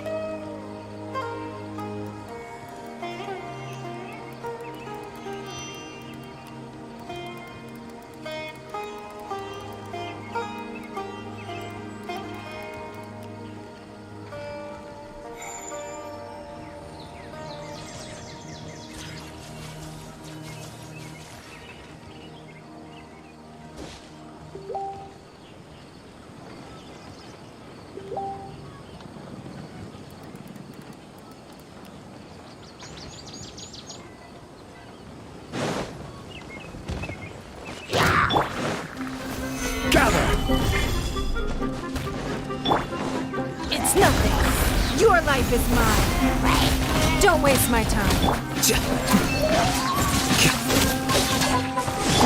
Crumble!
Stabilize! Give up. Illusion shattered! Scatter!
Don't waste my time.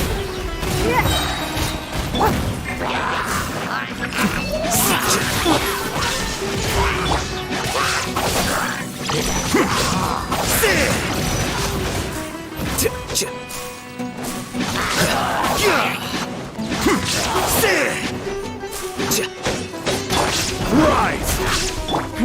Give up.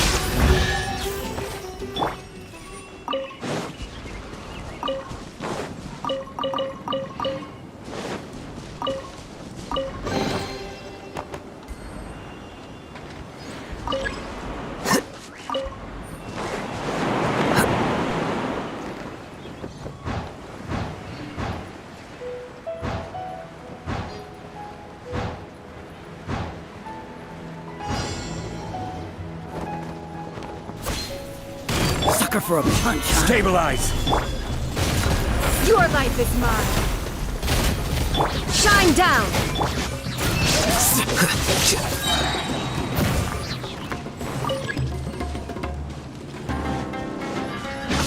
Deflect!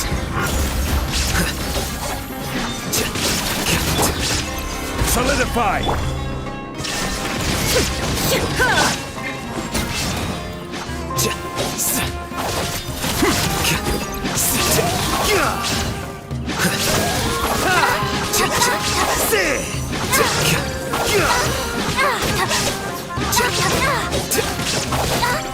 There is no escape. I'm getting sick of this game. Don't waste my time.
Submit.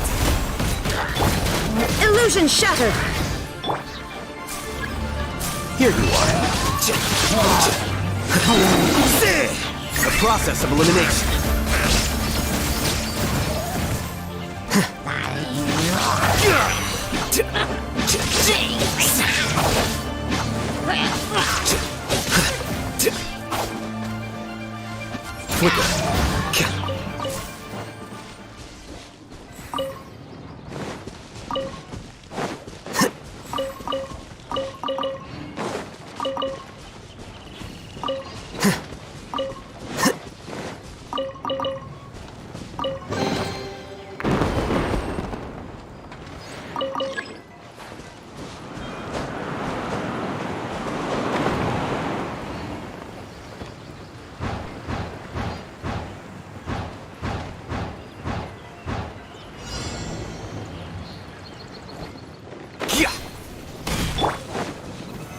Stabilize!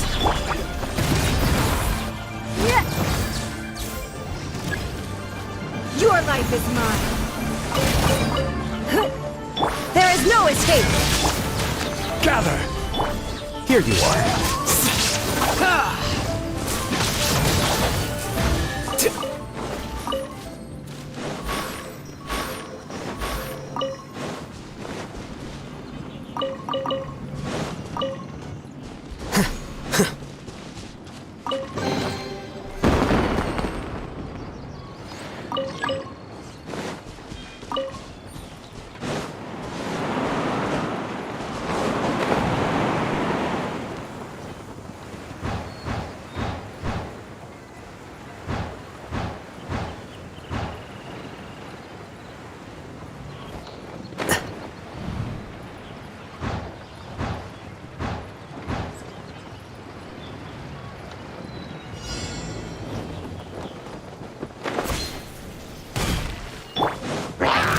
Solidify!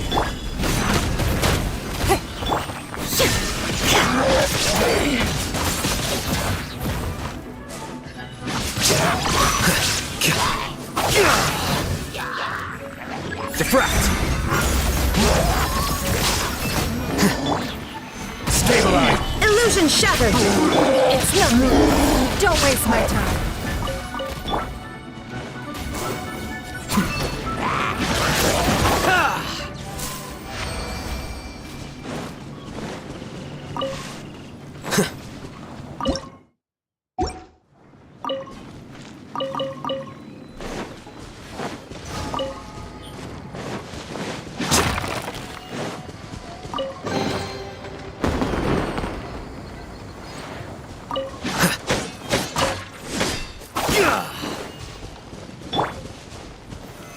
Solidify!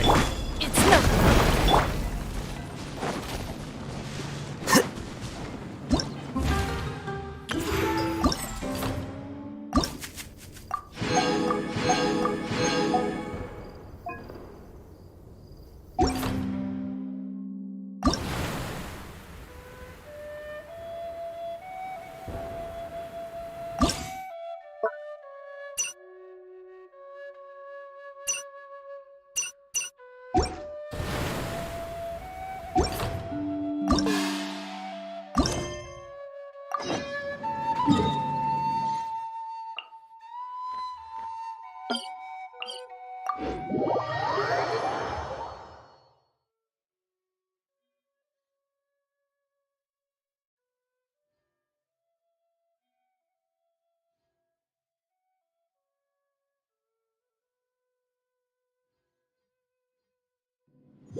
I've got a bunch of interesting gadgets.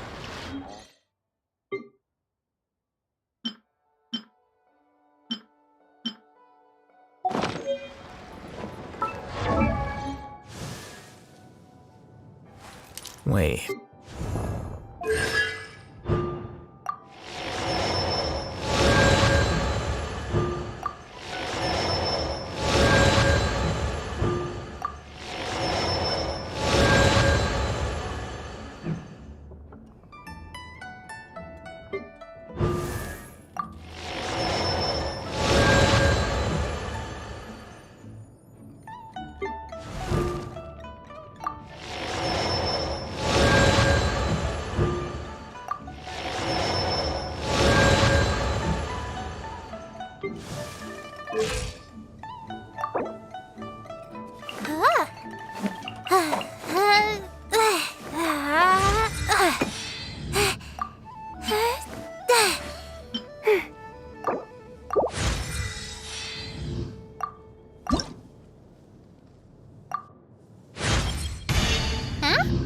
Did my spear just get lighter?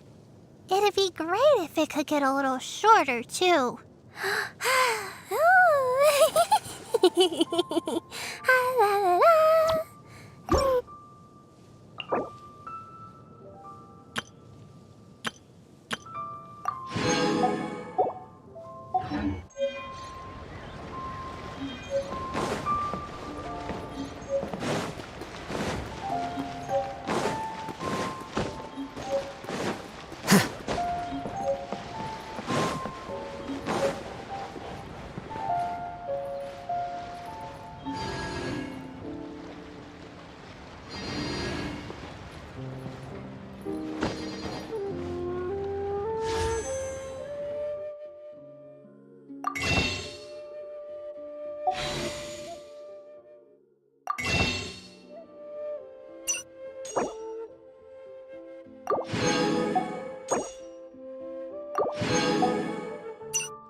Wait.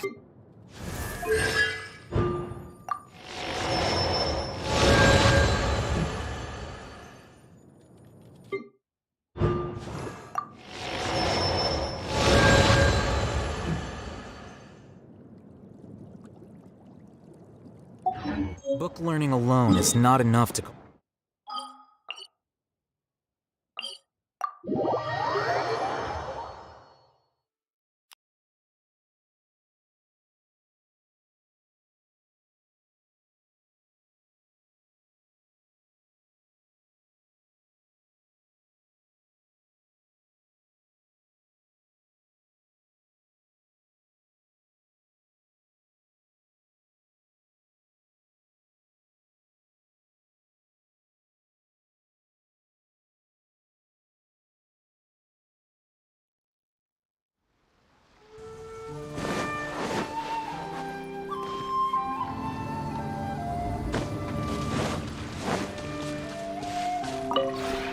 This realm...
If you ever have...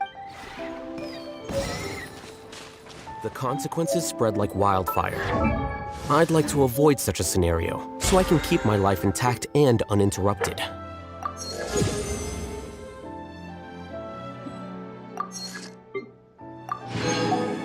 Wait. Huh? No. Whatever.